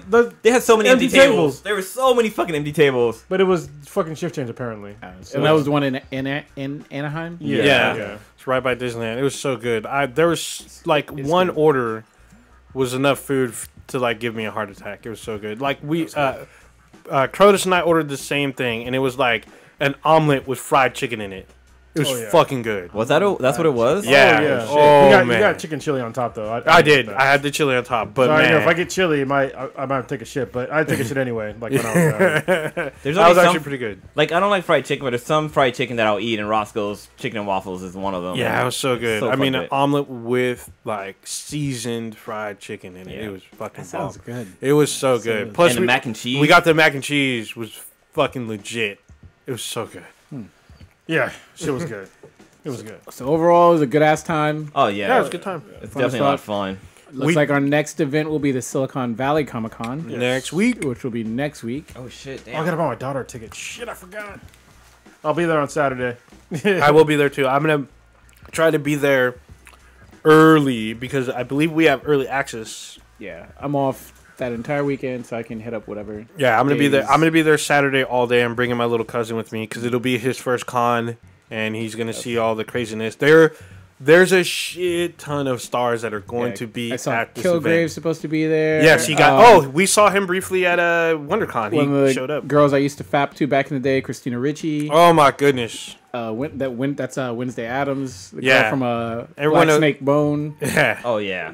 She'll be there. Actually, the actress that from Altered Carbon will be there. The actress who plays Ortega. Oh, yeah. She's going to be there. Mads Mikkelsen will be there. The Phoenix watched Alternate Carbon. I was like, you see the shower scene with the cop detective? She's all like, yeah, that chick had a badass body. I was like, part of me was like, am I stepping into my own goddamn trap? I better not.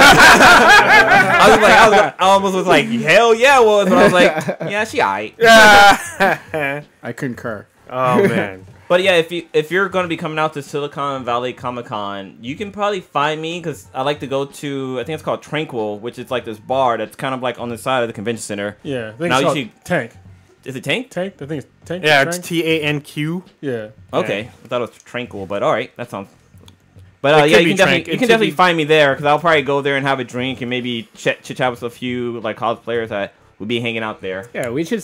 Is there like a set after party that they have for that thing? There probably is. Okay, yeah. But Well, there's, we can I mean, figure that out. there's so much going to be going on. It'll probably be packed again. Stan Lee, possibly his last appearance, will be there. It's going to be kind of crazy. I don't know if I'm going to go to any panels because there's going to be panels, obviously. But usually I spend most of the time on the floor, and we'll probably link up and whatnot. I'm wondering if Ella Darling will be there. She'll probably tweet at her. No, she's usually there for the porn. I mean, not for porn. SVVR. For is what SVV. she- Yeah. Yeah, Oh, well, we should ask her. She's, wouldn't hurt. We'll see if she's going. gotcha. But yeah, it's going to be good times. I think only Prodigy's going more than one day. Well, I'm going all 3 days. You're going all three? I'm I'm sorry, available to two of go you. whatever days. Yeah, so I'm probably going to pick up pass early, but yeah, you can come most likely see us Saturday when the whole squad will What's kind of funny? Last year, I took pictures of this one group of cosplayers, but I took their picture every day, 3 days in a row. But they were dressed up as 3 different characters, and it was so funny because like by the second day, they were like, "Dude, you taking our picture like a bunch of times already." Like I took a picture, then there was like 4 of them. I took all of their pictures throughout the day, but on different days, or throughout the day, through one day, but like they were different characters the other days. But it was funny because toward the end, they're like, "Dude, you took our pictures like every fucking time in different costumes and stuff like that." And I actually got their names and like I followed them on Instagram and stuff like that. But I definitely hope to see them there because they were at WonderCon, but I didn't get a chance to meet up with them. Nice. But yeah, it'd be cool to see them again. Cool. So, like it looks like it was a badass bomb event. Yeah, Yeah. WonderCon was fun. It's all except for hold on. Can we talk about the fucking Jesus people? Oh my Jesus fucking Christ! Why? Why are they fucking there? I gotta understand. These motherfuckers are such assholes. So first of all, they were just assholes on like a basic level. So these All like these Jesus protesters or picketers that was in front of the con that had like signs and stuff that says Jesus will save your soul or some blah blah bullshit. You know what I'm gonna do next year? If I go next year, I'm gonna buy a fucking megaphone. And if I see him again, I'm gonna bring on the fucking megaphone. I'm just gonna Shout talk him shit down. the whole fucking time. Shout him down. Yeah. Seriously, it was so fucking embarrassing because they were sitting there talking about Santa Claus isn't real, Easter Bunny isn't real, you live in all these comic books. It's like, dude, there are fucking children here that you're literally telling them that Santa Claus and the Easter Bunny aren't real. And don't get me wrong, I don't teach my own kids about fucking Santa Claus and Easter Bunny and shit, but it's fucked up for the kids that do believe in that kind of shit for you to just fucking destroy their dreams on your Jesus nonsense. It's like, first of all, you're like believing in this book that is questionable at best, especially to me. I don't fucking believe that shit at all.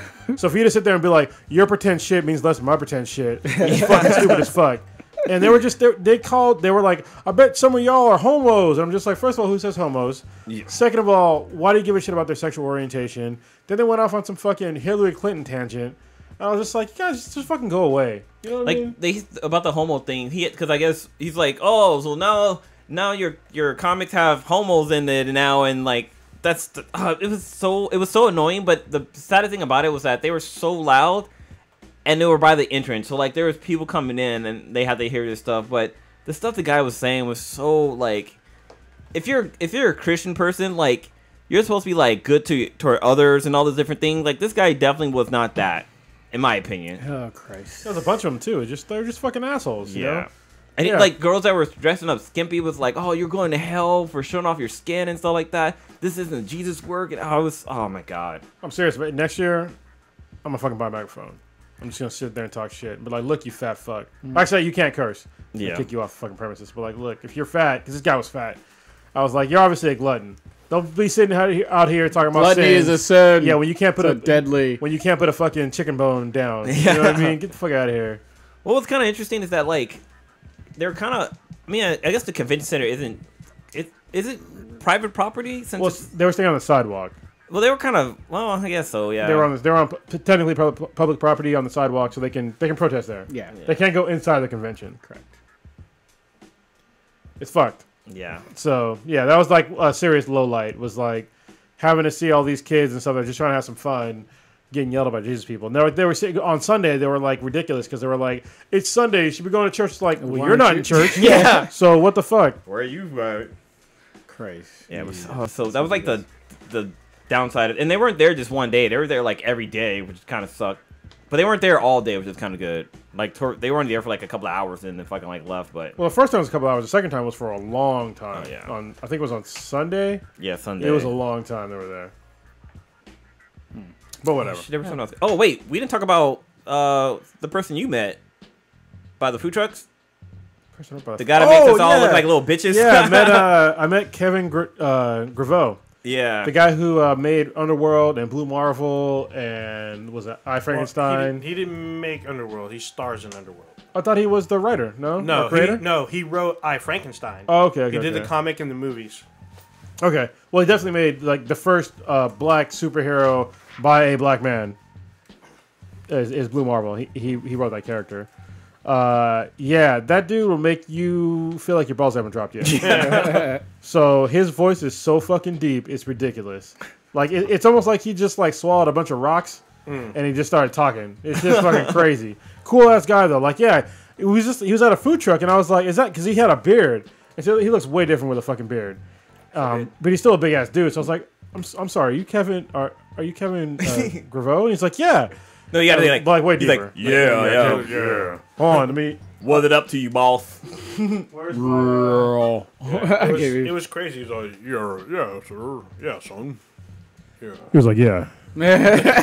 Yeah, I'm Kevin, and yeah, how you doing? So, yeah, he was a real cool guy, and yeah, I had to go back to his booth and talk to him to see if I can get him on the podcast.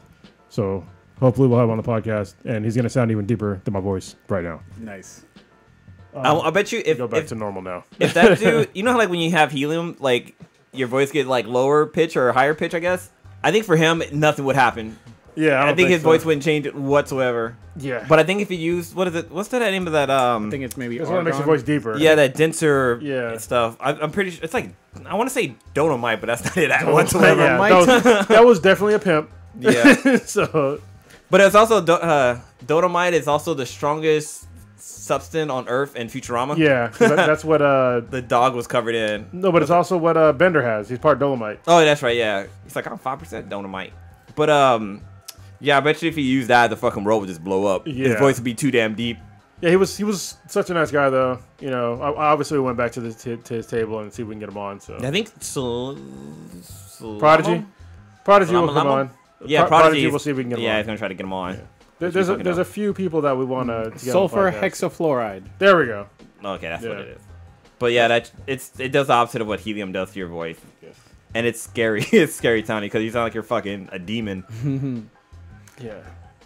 So yeah, I think that wraps up pretty much all of WonderCon, right? Yes. Yeah. I think so. Yeah, except for Prodigy's input, because he went to panels we did not. But Yeah, we'll we'll get get that his from when he's on the input. show. With some hentai shit. I don't know. Yeah. So, just a quick little thing. On the way back, driving back, I actually drove all the way back home, which is kind of cool. But we were listening to Bill Blur Bill Burr. I love that dude. His stand up, oh my god, the shitty. So he did this one joke where he talked about how like he wanted to buy a pumpkin, but like it took him 4 tries to goddamn buy a pumpkin because every time he would go buy a pumpkin, like he can hear his friend's voice call him a fag. Hold And on. I was gonna give a fucking precursor. Oh, sorry. To that. Sorry. So I understand that this is a fucking a heinous word. All right, and it's an old word. We're just gonna say the joke. All right. Yeah. So we're not trying to offend anybody that's listening.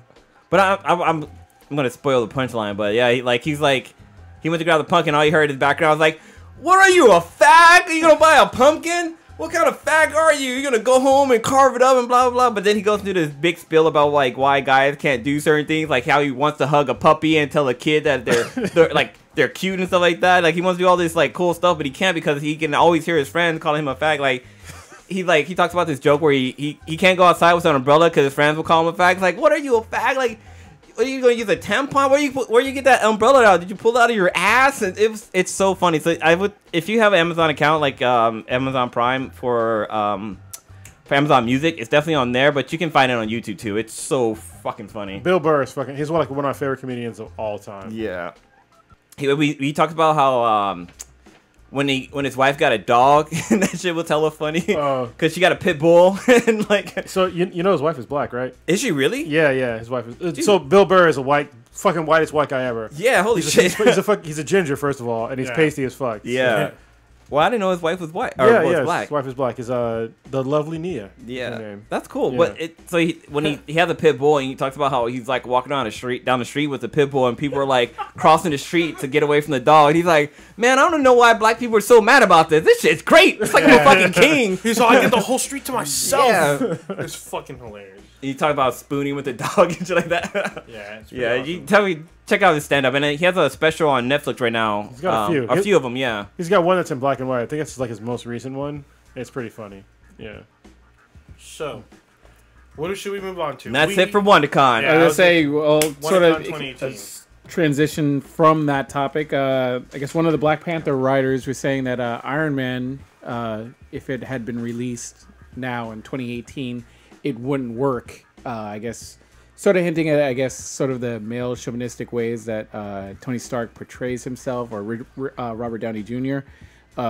Just portrays himself, and I guess they might have to creatively maybe edit or tone down his character rather than in comparison to how it was when it dropped back in 2008. Yeah, or put him in a coma like Marvel did. Yeah. Fucking ridiculous. Wait. I agree, but don't agree. I mean, I think it can work. I mean, there's obviously asshole characters in comics, asshole characters in movies and film. But, I mean, generally speaking, I think that this is a much weaker fucking society right now that doesn't have a stomach for certain things. And on that aspect, I think he's probably right, that people would be... It wouldn't have such a box office success. But at the same time, I don't know, because comic fans will still come out and watch it. And they didn't even go into the fact that he's a fucking alcoholic. So, I mean, at least they edited that part out. Yeah, you know? well, they totally, like, I don't want to say glossed over it, but they did, like, a very, very short, like, abridged version. It's literally, was in Iron Man 2, literally for, like, maybe 5 minutes. Oh, yeah, we got drunk. When he's at the party, Yeah. and he's all like, oh, look, I can piss in this suit. That is, I mean... But that's how they literally touched the party. I don't think they even No, touched it's about not that. I don't count. Exactly. So my thing He was... just got drunk one time. The whole reason I started reading Iron Man back in the day is because I thought he was black. And the reason is because Tony Stark was on the couch, and for many, many issues, it was Rhodey. Rhodey was in the Iron Man suit, and he was battling the Rhino, he was battling the Lizard, he was battling like a couple other villains, and there'll be a couple panels where he's arguing with this white dude, and I'm like, why is he arguing with this dude if you're Iron Man? And it took me a minute to realize that he was not Iron Man. He was standing in for Iron Man, while Tony Stark was just in a drunken stupor on a couch. And I think they missed that opportunity to show this darker side of Tony Stark, but I think a lot of people may not, especially now, would have stuck with it. Yeah, I mean, they can still make a movie about... I mean, it's pretending like people don't want to see something like that, like a flawed hero. You know what I mean? And that's basically that's who Tony Stark is. He's a flawed hero. Yeah. And I don't think there's any problem with that. I mean, like if you look at when they eventually get deeper into Black Panther, he's a flawed king. So, yeah, I don't know. I mean, he makes a point, but then again, not really. Yeah. So. I mean, essentially, same thing in Suicide Squad. We see supposedly, well, just to touch on the tip of the iceberg, the relationship between Harley and Joker. And it's a fucked up relationship. Oh, yeah. But they didn't really go into it. Well, they didn't go into like the depth that goes in the comic book, but essentially you can tell he's mentally fucking with her brain, and I mean he pushes her from fucking helicopter and all that shit. But I think that's to his still. point though, right? Because there was more of a backstory to Harley and the Joker that they didn't go into that they filmed in the movie, but they took it out. Yeah, I mean my issue, like I'd said before, was that they didn't go into that backstory and everything. But I mean, still. Financially, it did all right. And that's why we have fucking little kids dressing up as like the Joker and Harley Quinn. I'm just like, why the fuck do we have kids that are like less than 10? Dude, there was like a little like 5-year-old dressed as the Joker. Yeah, I saw it. Yeah. I was like, what the fuck? It was really well done, but it's like, you know, that guy's like a psychopath killer. Yeah. It's like maybe talk to your kids and be like, hey, maybe this isn't like somebody you should be dressing up as.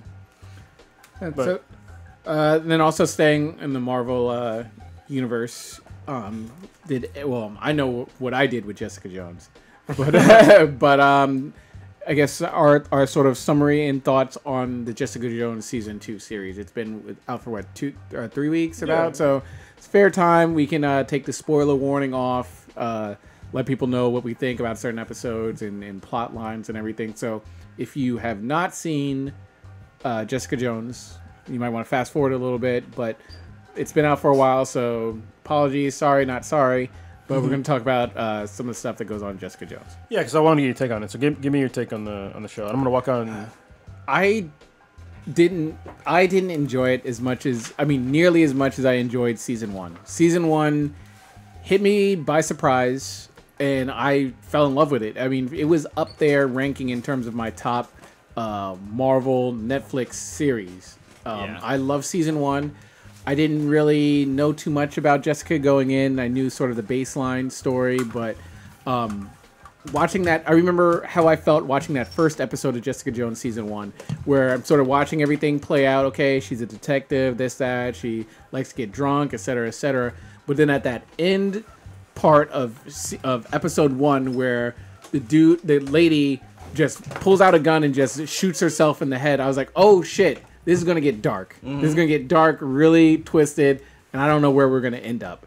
And I felt like I was waiting for that moment where the shoe drops, where we go into the dark grittiness of the Marvel Netflix MCU. And I don't feel like we got that, or at least I don't feel like I got that with this season. I felt like I get that with Daredevil, with just how they film stuff. I mean, obviously Punisher, we don't even need to talk about Punisher. Punisher was dark, That's dirty, on a gritty. whole nother fucking level. Yeah. Goddamn, but also scene. with Luke Cage, it had some gritty, grimy, dirty stuff, which made it feel authentic. It wasn't like, I mean, if you were just to watch it not knowing who produced it, you wouldn't be like, oh yeah, Disney's behind this or anything like. And that's why I love the Netflix branch of the Marvel MCU. With this one, I kept watching, and by episode 4 or 5, I was like, okay, I'm not really feeling this, but I'm gonna keep going because it's gonna happen any minute now. Then nothing.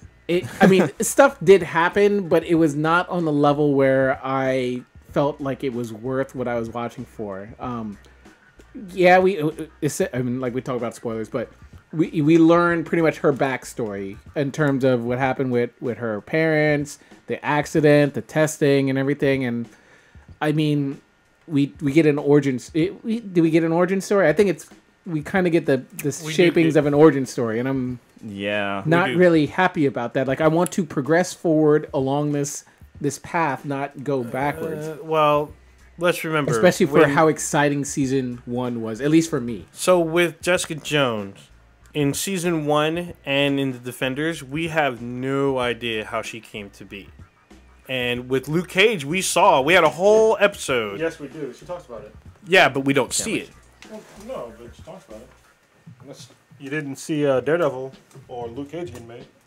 Well, I mean, I don't care to see it. Like, Wait, I Luke get Cage, it. yes, we did. because there's a whole episode dedicated to him in the prison. Well, same thing for and him getting his powers. Well, same thing for Daredevil. They did a little backstory about him and his dad and stuff like that. I mean, we see him as a child. We did. They sort of touch on it in like an episode, but like a good block of an episode. Yeah. The season, this one felt like it was the entire main focus. I guess there were like you sort of touched on it there. I guess is a Kilgrave-esque touch on things that happens later on, but that shit was hilarious. I couldn't get to it. I was just like, I'm done. It was so funny. I tried watching one more episode after Trish fucking got what's his name? Slammed by Malcolm. Got Malcolm high off her fucking asthma inhaler, and I was just done. I was like, Trish is annoying. I can't watch. She kills my enjoyment of watching the show. I love Trish. She's annoying as fuck.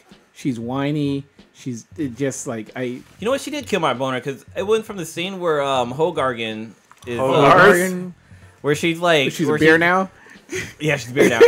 Where she's like with those 3 chicks and like she's like doing a little strip dance and I'm like, oh shit, a little quick little panty shot. But then the next thing is her like Trish going to find some dude talking about who Trish raging the fuck out like and just I would much rather watch Jennifer Lawrence than I would this fucking bitch that played fucking Trish. Well, Jennifer Lawrence is dope, like she was ruining the scenes that fucking Jessica Jones is in for me. I'm just like stop. Like I don't even want you to call fucking. I don't even want Jessica to call you back. No, I can totally understand this. Yeah, I can understand these criticisms. Yeah. I was just like, it was so goddamn annoying. I don't care about her relationship with her boyfriend. I didn't care about her. The mom. The mom. Yeah, you had a fucked up thing. I don't care about your radio show. I remember the point when I turned it off was when she starts gluten, blah blah blah blah blah, and she starts going off in this whole tangent about gluten with the radio guest on Trish Talk, trying to I guess imply that it's not important while she does her pseudo detective bullshit or whatever. I was just like, I'm done. It's like I'm done with you on my TV screen. You missed it because that's when I didn't miss shit. That's when she quit. I quit. So I quit before she did. Yeah, she did absolutely nothing for me. She ruined it. Did she die at the end? Because then maybe I'll come back to season 3. She does fuck herself up. Good. I hope she does. Let me explain to you. The Riley. Yeah, hold on. This is how he feels about Trish. Look, fuck you. Fuck the plane you flew in on. Fuck them shoes. Fuck the socks with the bell on it. Fuck your gay ass fairy faggot accent. Fuck them cheap ass cigars. Fuck your yuck mouth teeth. Fuck your hairpiece. Fuck your chocolate. Fuck Guy Ritchie. Fuck Prince William. Fuck the Queen. This is America. Okay. My president is black and my Lambo is blue, nigga. I get the fuck out my hotel room. And if I see you in the street, I'm slapping the shit out of you. You heard that, Trish. Calling you out. That's all bad. Boom does need to fucking come back. Like I know. I don't even want to say it's. Was it the same director, same showrunner from season 1, season 2? Same different showrunner, directors, I know that. Jeff Okay. Loeb, who we saw at WonderCon. Yeah. He was there. A couple other guys, but the directors are different. But I mean, Trish was on her path to becoming Hellcat. I don't care. Yeah. Like she's just I don't. I'm there. Jessica is who I care about. Yeah, see, the problem that I had with the show was that the villain problem, right? There really wasn't a villain. Okay. Like, there wasn't. I mean, who the fuck was it? Was it her mom? Yeah, No? I have to say her mom was the villain because really? well, the thing was you have to empathize with her mom, but her mom did heinous shit, and she was almost turned into unstoppable. Frankenstein. Hold the fuck on. She still kind of was. When in any other comic book, movie, anything, has the villain had a long-term emotional fucking connection with the hero where they consolidate, they basically live together, they go on the fucking run together? That shit, she was not the fucking villain. There really wasn't a villain. Season 1 Kilgrave, because he made her live with her, and they Made went on her. a date. Went on a date, but they didn't. She didn't run off with him, like, willingly. These are major problems with the villain. Like, you can't side with the villain as the hero and be like, okay, I'm gonna help you now, and then expect me to believe that's the fucking villain. So how does this end? Does mom die? Yeah, Well, I don't know. I don't. you watched Spoil. I haven't watched it all, but I don't. you don't care. Kind of not really. I can tell you how it ends. Go ahead. Okay, I'm fine with it. So this is another reason why it was fucked up because with the villain problem. Randomly, she's on a fucking. They're both on a fucking merry-go-round, and then fucking Trish comes around, and just fucking shoots her mom in the face. Trish kills Jessica's mom. Yeah. Yep. Why? Because Trish is Jessica's cool with Trish Trish. trying to save No, her. Jessica's No, she's not cool with it. Good. At all. Maybe she'll break fucking Trish's neck. Wait, on she my almost screen. does. Was the mom taking Jessica's face and rubbed it against fucking glass like in No. Punisher? No, but she kind of this does is that after, with people. This is after they consolidated. See, I guess you didn't get that far, but they like consolidated, and basically Jessica's trying to help her run to like Mexico or Canada, one of the two. Okay. Canada. So well, it was supposed to be Mexico at first, and then They changed it. South Well, into it's supposed, Canada. it's supposed to be South America because that's where her love. What do you was mean gonna go. reconcile? You reconcile. Well, they Yeah. consolidated. I guess that's wrong too. Jesus Christ. Yeah. You're right. I was like they like They do kind of reconcile, but I mean, they're if you reconciled. think about it, it's a mom and daughter story. So the mom and wanted to get back with the dude that had her handcuffed to the bed, right? She never wanted to leave him. well, yeah, I remember. I was watching till that point. but- Yeah, because the problem was that He the bailed reason out. why that she was handcuffed was because she had night terrors. yeah, and just she would fucking rage go the fuck crazy. out. Yeah. So Wait, the mom or Jessica? The mom. mom. Mom. Yeah, Okay. because mom was stronger than Jessica. Honestly, I think if they would have let her just rage out, that would be an awesome villain because it's very rare that you see like an older woman be like a badass that could tear somebody apart. So I think that they really missed an opportunity to like make her like a really badass So villain. and then also, okay, why did Trish care so fucking much? Trish was. They bring it up. Like They what? show It was this. not her fucking. It's her sister though that she's Yeah. that she cares Well, about. one, she cares about her because they grew up together. Two, she is. Wait, no. Why? But why did Trish care so much about Jessica's If you let me finish, Okay. Trish has always been jealous of Jessica's powers because Jessica could be out there helping people, and that's what Trish wanted to do. She wanted to do that with her show. She didn't feel like she was reaching enough people and doing it, but she felt that if she had powers like Jessica, she could be helping people. Jessica has those powers and doesn't want to help anybody. So that's where her and Trish clash, and that's what that heats up towards the end of the series. I feel like Jessica Trish would try to helps be you. like that scene from Family Guy where they try to get superpowers, and where the Yeah. Family Guy the Griffins get She gets superpowers, nails. and then the mayor goes and like dips himself into toxic waste to try to get superpowers. I feel like Trish would do that to try to get superpowers because she's so jealous of Jessica's powers. She was, and that's literally what she does in the show. Yeah, and she does get powers. So Well, yeah, we see a little something. yeah. Yeah. So Because they mentioned the mom Spider-Man. who'd the mom kill? the mom kills a few people. No, I'm saying beforehand that put Jessica on the trail to the lady. She killed the assassin. Was there an assassin? She killed the Asian private investigator, his friend. his PI, which Yeah. has no connection to fucking Trish at all. It wasn't like a Trish family member or anything like Yeah. that. So Trish she's just mind your fucking business. Like you. Well, like- she's still killing people. I mean, that's Yeah, she and then was- she can potentially kill Jessica. Yeah, but she's So- fucking a broke ass Howard Stern running her fake ass radio show that Well- sucks and gets no ratings. And Well, it was just like Kronos was talking about. Jessica's her sister. These people were targeting her, and she was trying to help using her show to help Jessica. When her show wasn't enough, she went. but further in that's and tried to get Jessica's these fucking powers. fight. Yeah, I understand, man. That's Jessica's I understand your goddamn argument. fight. Yeah. But the thing is that Trish had ulterior motives because once she got what's his name? The dude who died. It's ridiculous. She got a taste of what powers could be with the inhaler. She wanted more of it. That's why she started to basically lie and said that she was helping Jessica. She was really trying to help herself. Yeah, and that's what annoyed the shit out of me. She just didn't mind. It'd be like, okay, like the shit that you had with the adoption agency, and there was some crazy fucked up shit. That's not my fight. Even though we're boys, it's not my. If you want my help in figuring out shit and do whatever, that's fine. But we didn't grow up together. Well, but if you tell me, like, you know what, fall back, I got this, whatever, it's no big deal, it's done, it's over with, I'm content with it. I'm just like, nah, Kronos, they need to pay. Well, but Like, but I mean, you know, I mean, shut the fuck up. it's not like it's not like I'm besties with a murderer. You know what I mean? Like if you watch somebody get torn apart and you're like, oh, you gonna be okay with me hanging out with that person? Yeah. Like, especially given who the fuck you are now, it's like you can't be okay with me being chilling with a murderer. Like, a murder that you saw somebody just like tear somebody apart.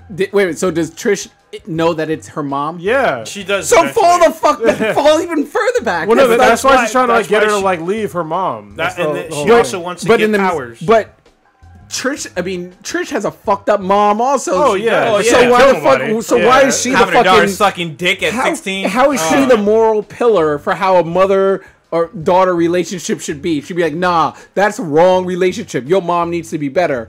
And coming from her background, she's got to Maybe go. she understands. But But yeah, I but mean, this it's. is- I mean, it's true. She Really get understands. that. It is true, but She this didn't is- understand. She was This is reconciling with her in the mid part of season 2. So they were this is- cool and they knew the fucking wedding announcements and engagement announcements with the whole. Nah, This is why I was invested in the show. let her daughter get it's- sexually abused by the director and was fine with that. She shit? pimped out her Nah. daughter, and she virtually says it. But this is why I kept watching the show, is because it changed from the whole Kilgrave, who could have ruled the world type thing, to it was Jessica starting her business, and then her business came back to her because it was her past coming back to haunt her, and we get to see what was in her past. Well, we basically see what was in her past, what happened to her, and how she got her powers, just like the other Marvel Netflix heroes. I love Jessica Jones and Alias Investigations doing their investigating shit.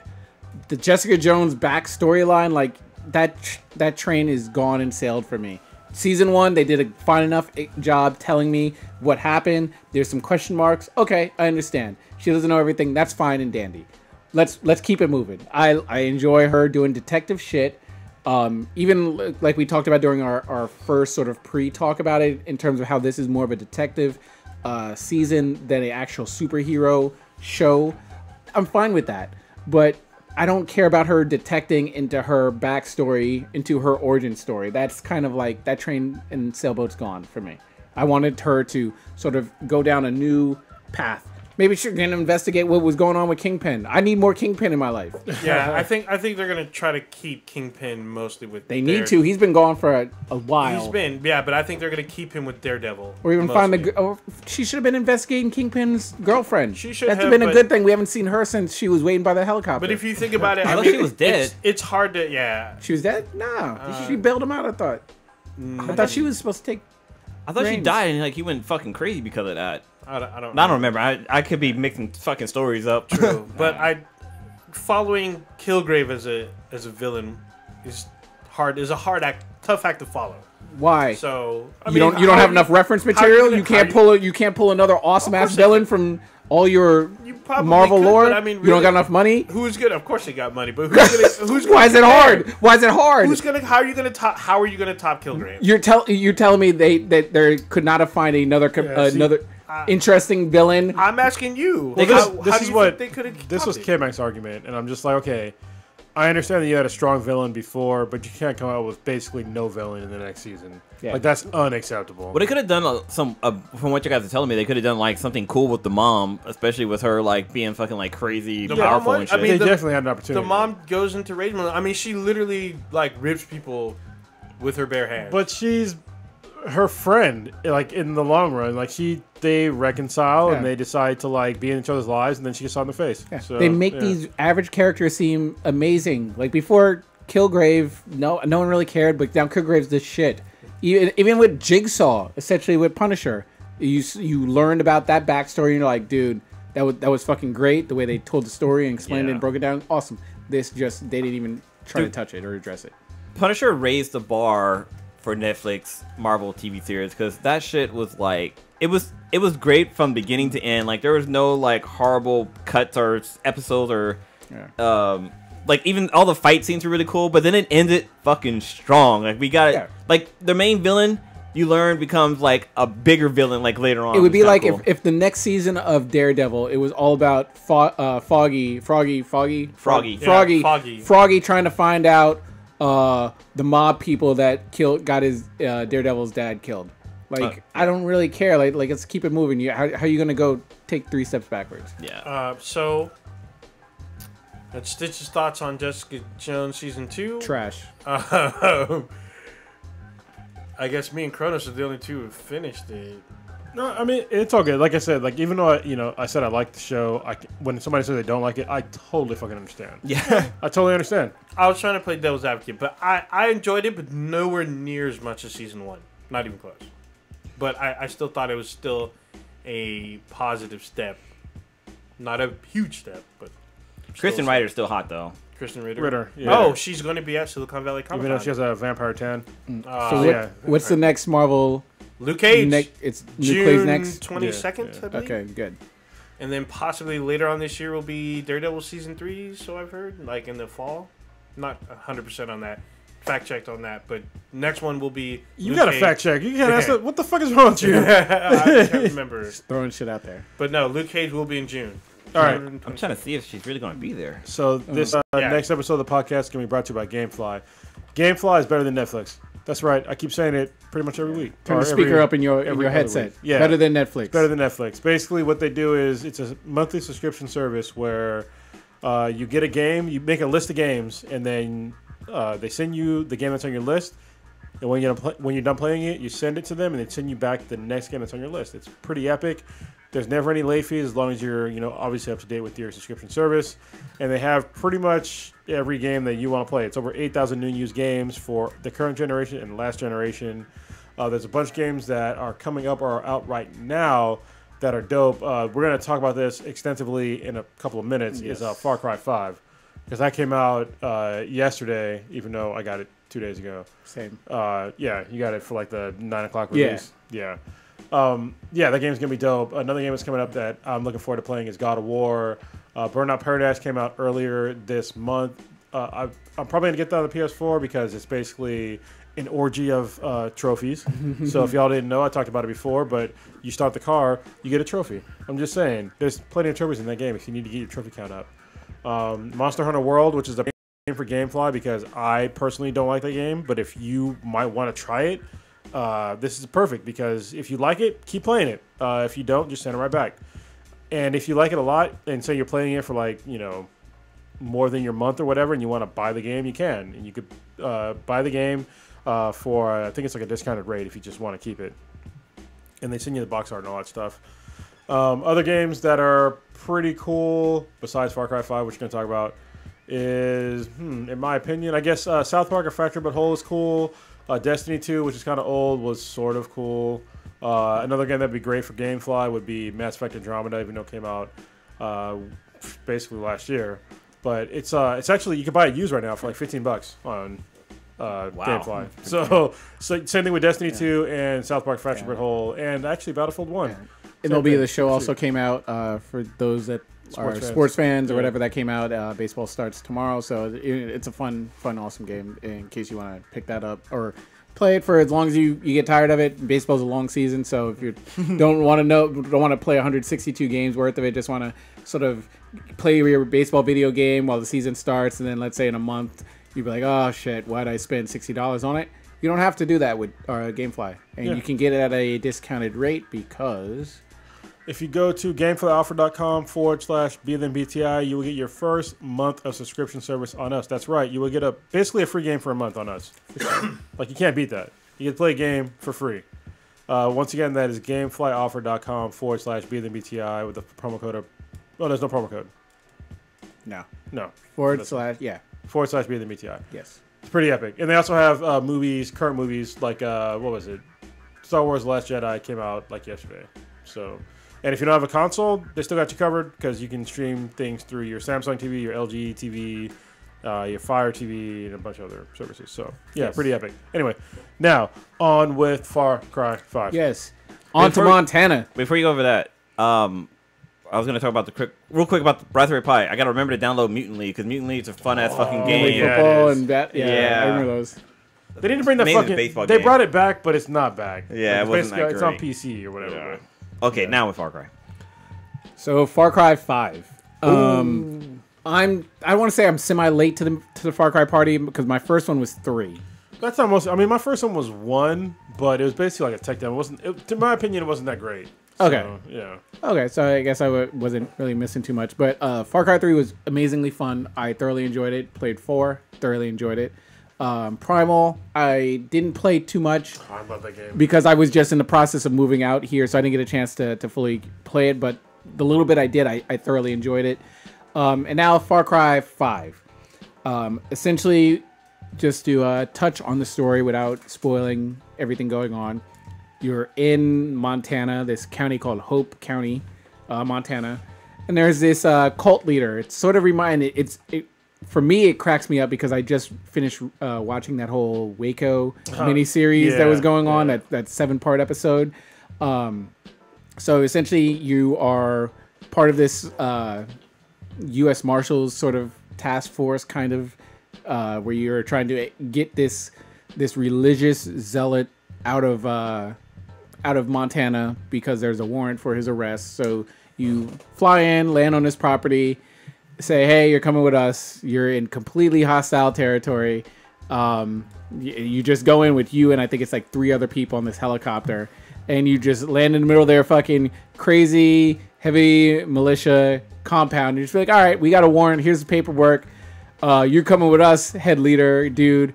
Get over here. We'll draw our guns, and it goes as sideways as you would expect it to. Going to a situation where you don't have the manpower or firepower or anything. If you walk around with a pistol trying to take someone's fucking head supreme leader while they have like fucking shotguns, automatic shotguns, fucking weapons. I'm just looking at this. I'm like, call the fucking backup, stop. And it just goes completely sideways. But that's how Far Cry is. Everything you're on, like in 3, you're on vacation, doing whatever, and then boom, goes. Boom, you're in a shit ton of mess. Which is why I love Far Cry. And then it's just go. It's just completely wheels spinning, and it just do whatever. And I'm thoroughly enjoying this game. It's really, really fun. Even if you haven't played any of the previous Far Cries, and we've said it before for those that don't know, you can jump right into this one and play it. There's no really massive story point that you are completely in the dark. They have a little bit of Easter eggs in each of the Far Cries, but nothing where it's just like, I don't know what's going on. Well, none of them tie to each other, except for there's only one character that's in all of them, and it's Herc, but he's like kind of like the comic relief. So, but it's really fun. I'm enjoying it. There are some things that are different from this. Because based on what I was reading, some of the people were trying to categorize this as sort of like a Ubisoft Assassin's Creed in some of the ways, where they just slap on a different skin, a different location, and just do that. That's I don't say this, but like I was trying to sort of read what other people were saying about it. I mean, it's similar. I understand when they say, and it's like, but I mean, there's sequels. You would expect a sequel to have similar gameplay as the other ones, right? I'd be fucking pissed if like Grand Theft Auto was all of a sudden an RPG. You know what I mean? Like people that have those fucking stupid ass opinions, they're not thinking clearly. I guess just to touch on the things I really, really like about this one, I'm enjoying the storyline so far. It reminds me a little bit of Ghost Recon Badlands, where you have a really massive map and there's people that own each territory of the map. You kind of cause disruption to destabilize their realm and shit, in terms of like you fucking up their outposts, blowing up their property, releasing hostages and everything. And then I guess eventually you'll just sort of level up, and then you'll have the big boss battle with that person in their region. Absolutely love it. So I don't know how far you are in this game, but it seems like really, I hate using this word, but organic as far as like progressing the story goes. So literally, I purposely did like 2 actual story missions, and I'm just fucking around. But as I'm fucking around, I keep coming across story missions. I don't even fucking realize it, and I keep ending up like progressing the story, like just totally on my own. Like I'm not picking the missions to do it, but I'm just doing it because there was like when I took over like a certain amount of bases, all of a sudden they put like a hit on me. Have you got to that yet? No. Oh, it gets fucking crazy. Okay, I have sort of just been, like I said, there hasn't been that many main set story missions I've been doing. I've just been sort of running around fucking up outposts and stuff. And how I normally operate in my Far Cry games is I hunt and I get all the supplies I need just to level up my fucking pouches, my weapons, all the shit I can carry. and that touches on something I don't like. Yeah, I don't like this. Yeah, I don't like how they removed the crafting element from Far Cry 5. Yeah. And it hurts me to say that I don't, because I've been excited. I've been rubbing hold on. my hands There Birdman is- style for this game. There is crafting, but you don't craft like your gear, like upgrading like your how much ammo you can carry or like how your many grenades and well you can craft grenades. Yeah, you can craft it, but in terms of like your satchel, Your pouches and shit, your quiver, I really miss that because I thoroughly enjoyed being like, all right, I'm in grizzly bear territory, I'm in elk territory. Yeah. Okay, let me check my supply things. Okay, I can upgrade this part of my ammo cache, and I can be like, all right, now I can carry more bullets. I gotta go kill like 5 deer or something. So it's good and it's bad. Like, right? It's bad because like I kind of miss doing it, but it's also good because there's sometimes you have to find like a rare fucking like alligator or some shit, and it's just like, oh, I gotta go out my way to fucking find this thing. Yeah. That's kind of a fucking pain in the ass. So I get why they kind of changed that. But now they like there's not really experience points in the game. No. They have I guess like region points or whatever to like get you to like lead up to like the boss, and that's different. But it's taking me a little while to get used to. I'm not sure if I like it or don't like it yet. Yeah, because you would get XP for killing people, killing animals. Yeah. The way you would kill people if you jump off a tree or whatever and do a kill or do a chain kill, you get a little bit more of an XP bonus. And that level XP bonus would let you get another perk. With this, it's like if you do something like kill 3 wolverines, you get an automatic bonus point. If you kill 10 grizzly bears, you get an automatic perk and everything, which I kind of don't like. It feels weird. Well, and it's also and they make you explore more, right? Because you can also find perk magazines. yes, And so that's what to fish and stuff. No. Well, no, I know that's fish. yeah, but there's magazines that tell you where the locations are for a certain fish. Yeah, but you can actually just pick up magazines called perk magazines Yeah. that give you Yeah. perk points. Yeah. So like that, it's one of the reasons this is kind of cool. So when you go and find like these prepper stashes, and I fucking love this shit. That is the cool. prepper stashes is because You load up. You find like these prepper like underground bunkers, and basically you raid their shit. And so like they usually have like at least 3 fucking perk things, and then you find a bunch of money and all the guns and shit. It's good. Yeah, that's just, and they're like legit looking prepper stashes. Yes. I forget the point. As in doomsday preppers, if you're not familiar with the word doomsday preppers. Oh, okay. Yeah, I forget the point I was going to make that tied into something that they sort of kind of left out. So yeah, the perk system was kind of quirky. There's no experience points. There's no experience. Not really. Well, there's experience points to the region. They call them RPs, Yeah. right? That's how you progress to like the actual boss. If you take over, if you do enough shit in that boss's territory, then you progress the story with that boss. That's what I was talking about. Like it was like I wasn't doing stuff on purpose to like get to the boss, but because I was just fucking around, like it'll kind of organically just like pull me into like these cutscenes to get to the boss.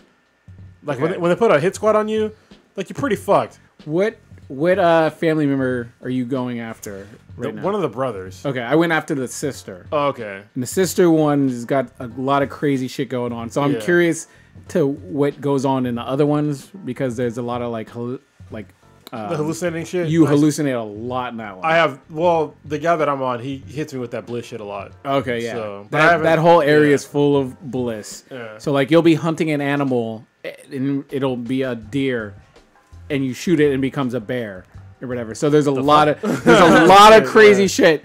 Like you'll see a turkey and be like, and like sometimes even if you get close to enough, it'll transform into like a wolverine or a fucking cougar or some shit. The fuck? Have you seen the people that are high on bliss yet?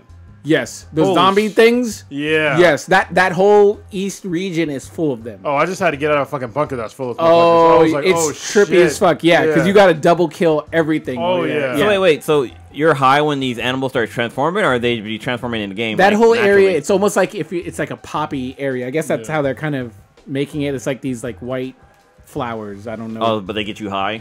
Even if you are even in like the fields of it, you will start to like hallucinate and you'll start to see like all these like double vision and shit like that. So shit'll get blurry for you. Damn. Everyone that you encounter, a good 70% of the time, they're not who it is that they are. Same thing with the animals, the people. You'll keep seeing the daughter pop up and everything and kind of fuck with your brain and shit. So it's a complete mind trip in that region. I really like how you can have the companion animal. Oh yeah. The cougar fucks shit up. Like I had to turn my difficulty up. I was playing on normal, and then the cougar just goes through and just fucking like connect the dots. Will just rip fucking people up. And the cougar's point is like she's really stealthy. Their name is Peaches. So Boomer's pretty dope. Okay, yeah, I like Boomer because Boomer, I guess you can scout out stuff. Yeah, and then the tank What animal is is the bear. Boomer? He's just a regular hound dog, but he's dope. Yeah, yeah. And you know what's cool is that. So this game, they like simulate co-op when you're not in co-op. So you can have like basically people that come with you.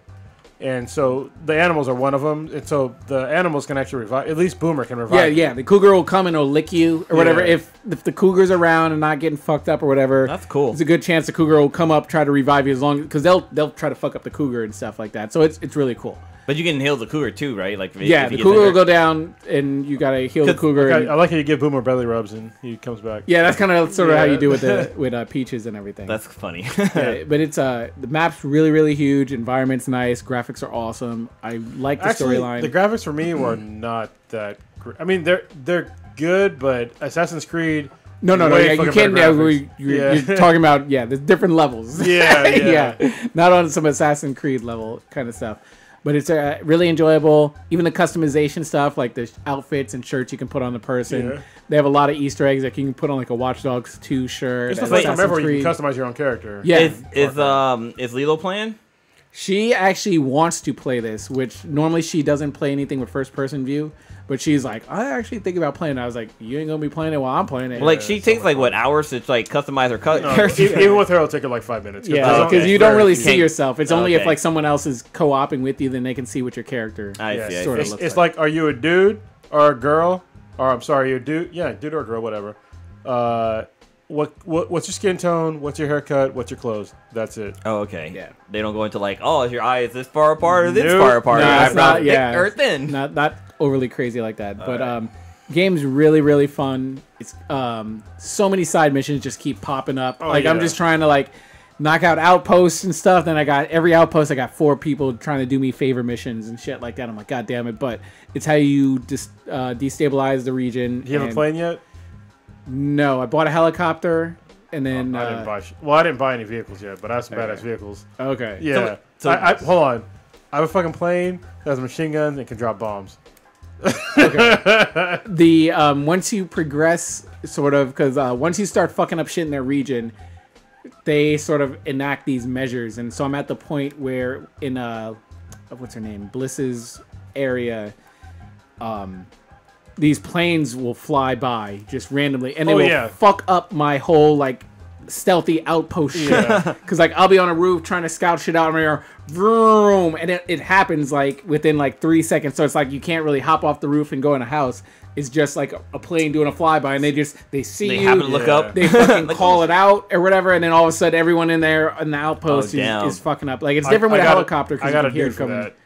Yeah, I got a dude for that. So the guy that owns the plane can like hop in the plane and then help me. Okay, I don't use him though, but yeah. Yeah, I got one of the girls to the helicopter girl to sort of drop ordnance on shit, but that cougar is just a fucking will fuck everything up just randomly. The Far Cry games are usually like kind of off the wall, right? Aren't they like kind of silly? They got a lot of silly. You got to take everything with a grain of salt. Isn't that where like Prodigy got the whole giant purple dildo bat from? No, you're thinking Skid Row or no, not Saints Row. Saints Row. Okay, that's what I I'm think thinking. Skid Yeah. Row. There's some funny shit though. Like when you get high and shit, it's pretty fucking funny. And they usually have like a place where you can go to like a different world, like where you're high as fuck. Yeah. You like change dimensions. So for this game, since it just recently came out, how long was the fucking update when you first played it? It was only like 600 megs. It wasn't bad. I didn't really notice because I was working, so I had Lilo pick it up for me, and I had her install it. So I don't know what updates were happening. okay. So I It just wasn't popped long. it in, played it, and I was good to go.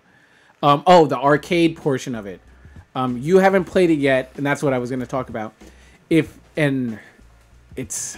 sort of weird. I was playing with Hobby, and because you'll come to the little like cabinet arcade places in certain areas of Yeah, I saw that. the Yeah. outpost you take over, and that will transport you to the arcade version of Far Cry. If you jump into that, you can do like the Blood Dragon sort of arcade kind of funny game stuff, and a lot of it's like people created maps, put you in like a situation where you got to fight off this herd and everything, which is really fun. You can do it co-op with people, but the XP that you earn in that, each time you level up, you get a perk point. Oh, that's cool. And it carries over to the campaign game. Okay. So I was playing that a couple times, and I'm just racking them up, and I'm like, is this kind of... Am I going to be like way overly powered for being too early in the storyline? Because you eventually play just like boom, boom, boom. Next thing I know, I got like 15 perk points. I have all these badass advantages, and I'm like barely even scratch the surface of the game. So I was like, let me sort of stop on the multiplayer co-op arcade mode and go back to the campaign, which is really good. I did a couple rounds of the multiplayer. It's okay, but the single player is great. Okay. Yeah. I guess K-Max here. Yes. I was like, So yeah, highly recommend it. Go and buy it. Hobby's playing it. My friend BJ's playing it. It's really fun. The co-op, you can do co-op in the actual campaign story mode. I had one of my friends jump in. We were sort of doing some missions and everything. Really, really fun. I don't know the whole aspect of if you're advancing your story, if they join yours, or theirs, if they jump into you, and how the levels, the villain stuff works in terms of the difficulty. That's all stuff I didn't really analyze. I just was trying to see how easy it was to match up with somebody and play. But it's fun. It's a fun game. Yeah. Yes. So you highly recommend this for people to play? Absolutely. Like I said before, if you haven't played any of the Far Cry's, it doesn't matter because it's a fun-ass game. Dude, I haven't played a game in a while. Like, the last game, I mean, outside of the Batman Telltale games, like, the last game I played was Horizon Zero Dawn. Finally got it right! Jesus Christ. Bam! Yeah. Wow. Yeah, it's crazy. Well, you're playing your Retro Pie, right? Yeah, I'm playing that, but then also, like, I did a lot of VR playing, too, so I guess that kind of makes up for it, too. I haven't played VR in a couple of months. I played it like over a year. Well, until like WonderCon, it's been like a year. Let's talk about the Retro Pie. Okay, yeah. I think we talked about it briefly, but I actually built my Retro Pie because Blue got a Retro Pie, and I was jealous. Well, he got a Raspberry Pi, and he made it into Retro Pie. So I was like, I gotta do this shit. And now I want to buy a fucking 3D printer, like real fucking bad. So I have mine. I got my Retro Pie set up. It's pretty dope, but I'm fucking pissed though because I bought a Retro Pie. I got a little case, and the case that I got doesn't actually fit my fucking Raspberry Pi because I got like the latest one that was released on Pi Day this year, and it's the Raspberry Pi 3B Plus, and it has like 4 extra pins on the fucking board, and like the case that I got doesn't fit it, so I have to like Dremel it out and then get it to fit. But I think I'm gonna get one that actually has a fan on it. So holy shit, yeah, the thing is fucking hot. Yeah, dude. Oh shit, I need to put. Mine has a fan. Yeah, I need to put a fan on there. That's really fucking hot. Yeah. I'm touching like the chip on there, and it's hot. Has it been on all day? Yeah, I just leave it on. What's cool about the Retro Pi 2 is that, like, it's very easy to kind of program it, like adding the installing Retro. Well, for me it was easy. I think you had a little bit of issue because Retro Pi doesn't really run too well on the new 3B Plus. Yeah, Retro Pi is not like if you go to like retropie.com or whatever, it doesn't run on the 3B Plus. So I had to like find a workaround. That took me a long time. So I literally imaged a fucking SD card like probably 10 to 15 times. Yeah, I did too. Trying to get it to work. Yeah, but then eventually I looked it up and it was just like, yeah, it's not gonna work on mine. But I found a way to get it to work, and it's been fun. Like me and K-Mac were playing Super Mario Brothers 3 and Mario Kart last night, and so we're gonna do like a retro night. Like, we're gonna try to do it once a week. Once I get the whole thing set up for like Twitch, we'll do it once a night where we play retro games and we'll Twitch it out. So yeah, it's actually kind of funny because like the sweetness, she doesn't once a week. She doesn't really play video games, but she has a Game Boy Advance or Color or one of the Game Boys, and like I have a bunch of Game Boy games on my Retro Pi, and one of her favorite game it's called Spanky. Which is, it's this monkey. You have to like keep. Actually, it sounds very bad now I think about it. So you're a monkey and you have to like keep bouncing this ball in the air, and every time you bounce it, it gets bigger and bigger and bigger. But then you pop it and it like explodes and it takes out your enemy. So spanking the monkey, bouncing the ball, keep playing with it and stuff comes out. But There you go, spank wow. the monkey. yeah, so she was playing it, and like she was actually kind of excited because she was actually able to pass it because she was playing it instead of on a little Game Boy, she was actually playing on a fucking big Yeah. TV, which is kind of cool, and she actually ended up passing it. But what's cool about? Oh, you gonna say something? Yeah, keep going, keep going. Oh no, so what's cool about the RetroPie 2 is that you can actually use old school Game Genie codes on there. So when you're playing a game, I can't remember what button you hit, but actually, yeah, I don't know what button you hit, but you hit a button and a menu pops up, and you can go to, well, you have to actually activate this part, but you can go in there and you can go online, look at old Genie codes, and throw them in there. And what's cool about it too is that you can, with Game Genie, you used to be able to mess around with the codes too to try to see like what would happen if you change this number and this number and this number. You can do that with this too. So like instead of having like 5 life, you can have like 9 lives by just changing a 5 to a 9, which is kind of cool. But it also works. It only works for the console games. For the arcade games, they have cheats on there, but it's only like, you know, instead of entering 1 coin and getting like 3 lives, you get like 10 lives instead. So there's not very many cheats for the arcade games. But it's still a lot of fun. Yeah, it's like, seriously, if you want to build one for yourself, it'll cost you like less than $60. Like the actual board itself is like $35, and then you need a power cord, which is like maybe $5. You can use the power cord that you use for charging your phone. Yeah, if you need to. Just make sure that it's like 5 volts or whatever. Yeah. For the newer ones. And yeah, it works really well. Oh, you need an SD card of some sort, like a micro SD card. Yeah. So, but I mean, it works really well. I'm gonna try to build a like Nintendo Switch type system where I have like a little like 7-inch tablet, and then also have like a battery in there, and plus the HDMI out. So I'm gonna work on that here pretty soon. But yeah, it's been pretty cool to like build shit again. You know, I mentioned this last time. But like you can use any kind of USB controller, so you can use like a PlayStation 4, PlayStation 3 controller. You can use an Xbox. Actually, you know what's funny is on the 3B Plus, my PS3 controller didn't work. My PS4 controllers do. That's weird. Yeah, yeah. Like it wouldn't recognize it at all. Oh, I think it might be still sync with your PS4. I think there's something you have to do to get it to sync to that. There wasn't. My PS4 one worked just fine. My PS3 one not at all. Oh, this is what I was gonna say. Oh, the PS3 ones didn't work. Yeah, PS3 ones didn't work. You know what's funny is so. Oh wait, you know, sorry, that's cut you off. Are the PS3 controllers charged, like all the way? Probably not all the way, but I mean. Because if they're not fully charged, then it won't sync up. Oh, okay. It might be that. That's weird. Yeah. What were you gonna say? I had to go through and like actually edit shit through the CLI, which is the command line interface, and I didn't know this, but like so Raspberry Pi is from the UK, like so. Oh yeah. from the fucking out of the box. The keyboard is set to the UK keyboard. And so I was trying to like type in all these Linux commands, and I was pressing special characters, and it was like giving me like these garbage characters. I was like, what the fuck? And so I had to look up like how to like change the fucking the keyboard on Raspberry Pi to US instead of UK. So yeah, thank you UK. Yeah. That's fucked up. Yeah, for me, when I was programming mine, like I was following like tutorials and stuff when programming it, and like the first thing they would have you do was change the keyboard, just because, you know, US versus what is it, UK. Yeah, it's definitely different. Well, but I'm used to doing it because like, so it's kind of like personal life. But yeah, so I do like remote technical support like around the world, and it used to be around the world, and I used to have to go like. The first thing I would do when I was on somebody's like computer that was, you know, overseas, I had to go to like change the keyboard. So yeah, that's how I need to do that. Yeah, okay.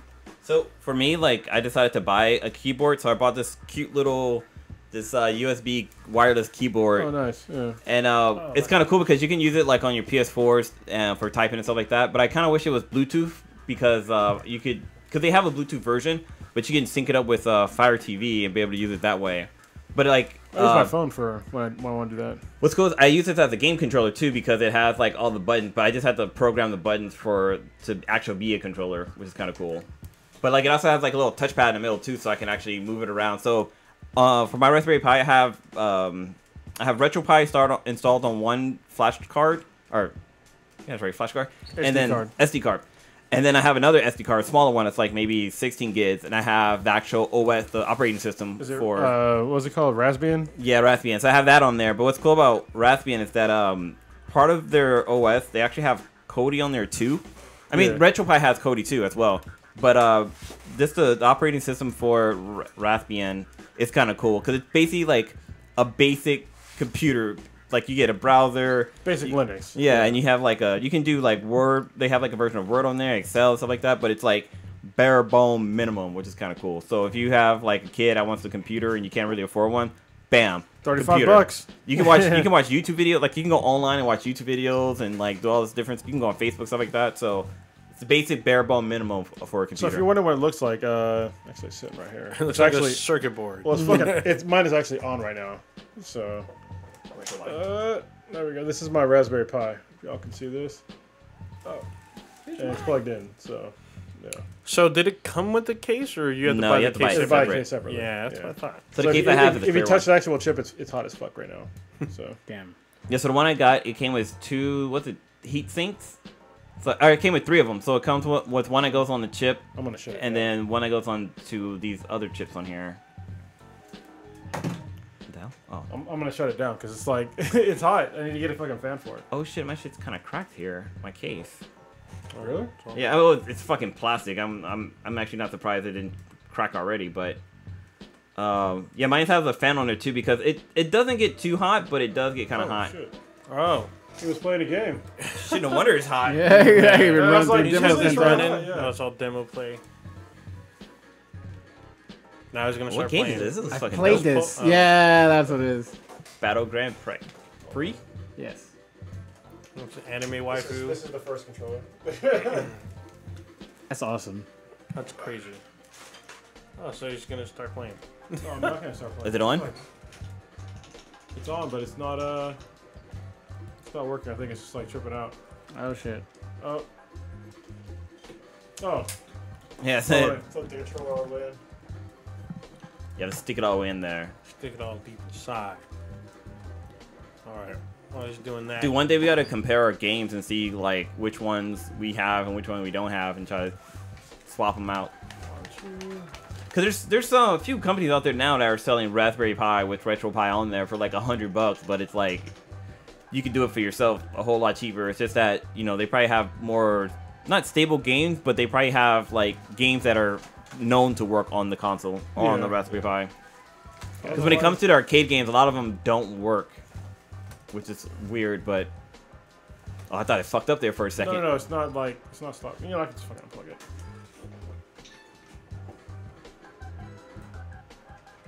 It's all good. Okay. I need to get the power button that you have. Yeah. So Blue's got a power button for his shit, and I don't.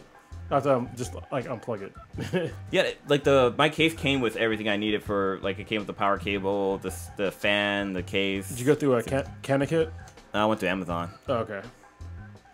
But yeah, if you want to try play some old school games, definitely check out the Raspberry Pi with the RetroPie and stuff. But there's also another version of RetroPie.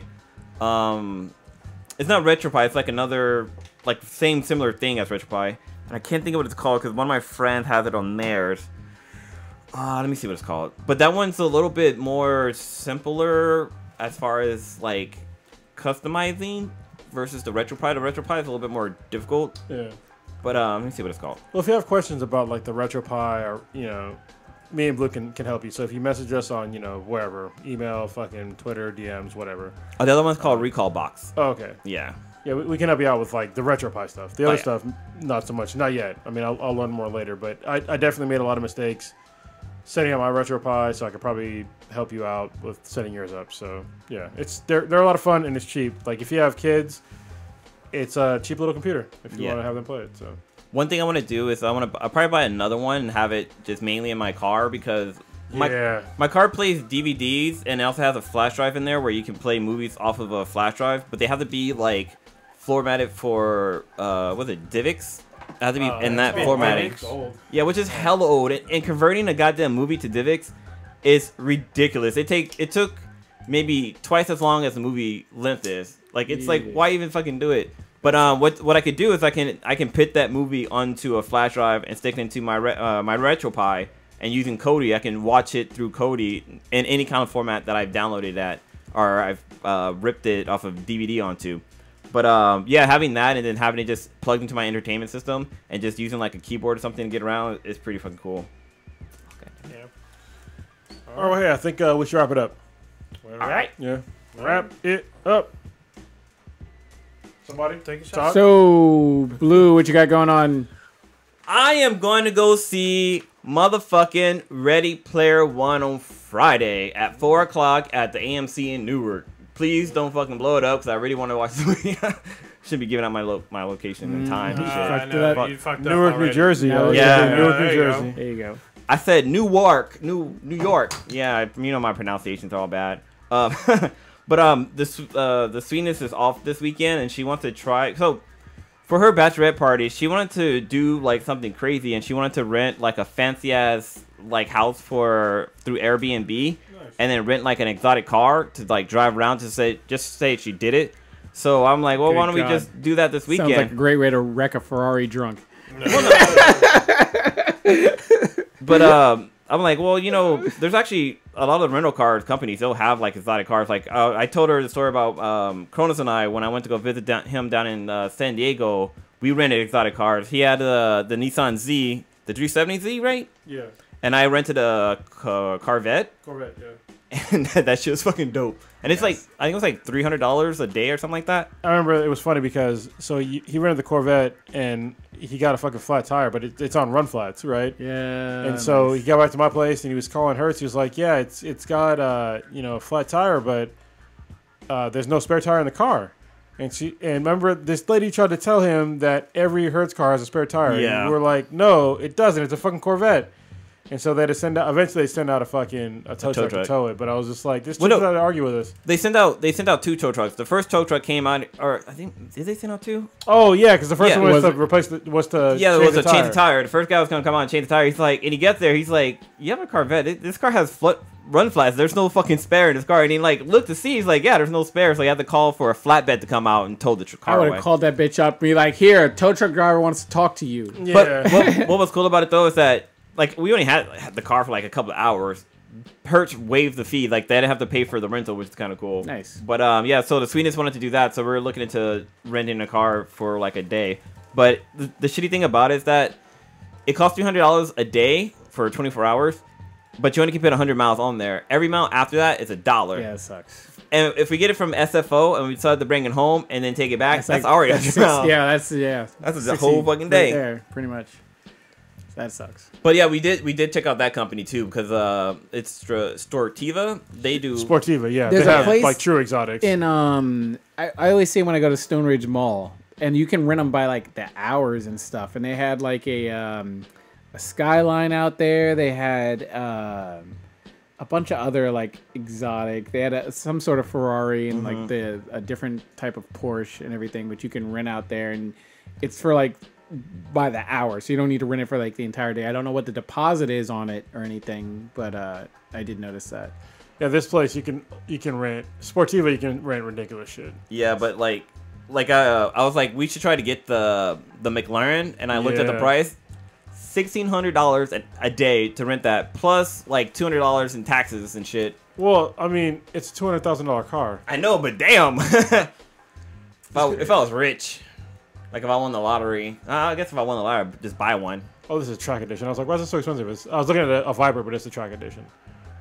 I didn't know they still made Vipers. Oh, Oh, well, yeah. yeah. They discontinued them for a minute though, right? They did, yeah. Okay. Actually, the M2 is actually a really good car.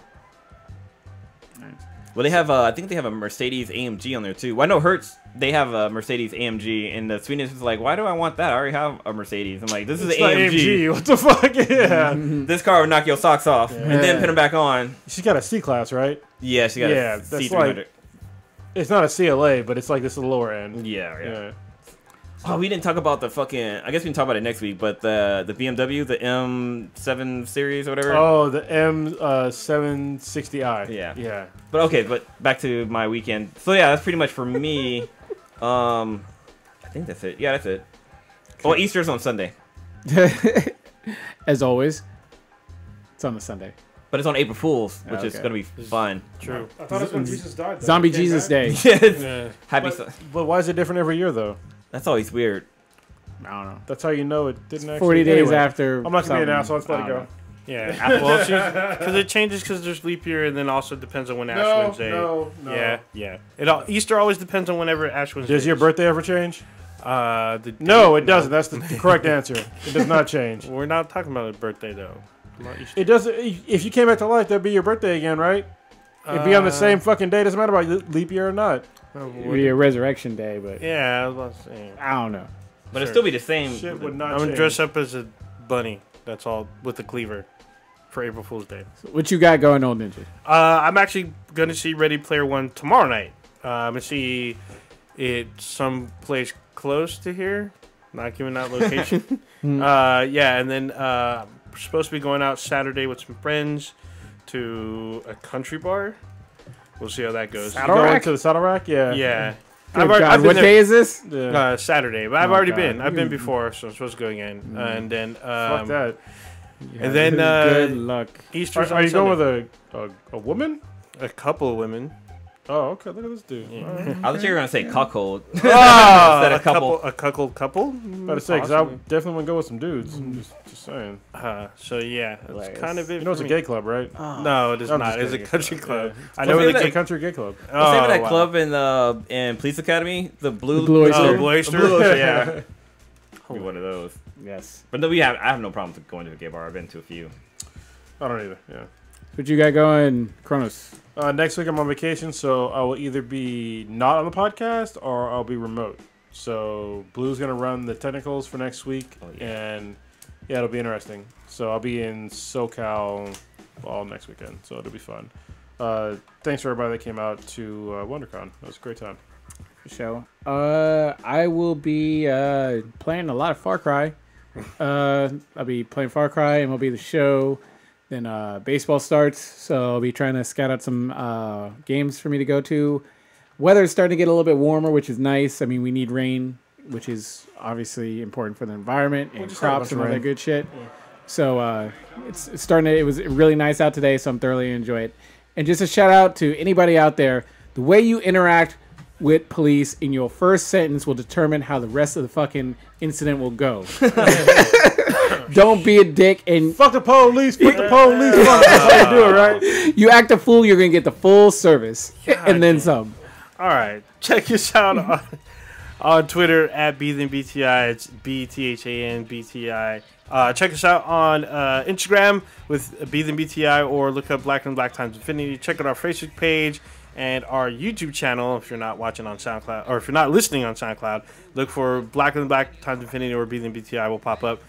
Player FM, Stitcher, Apple Podcasts. Go on there, comment, rate us. We will hit back with you. And then check out our official page at binheadproductions.com/BThanBTI.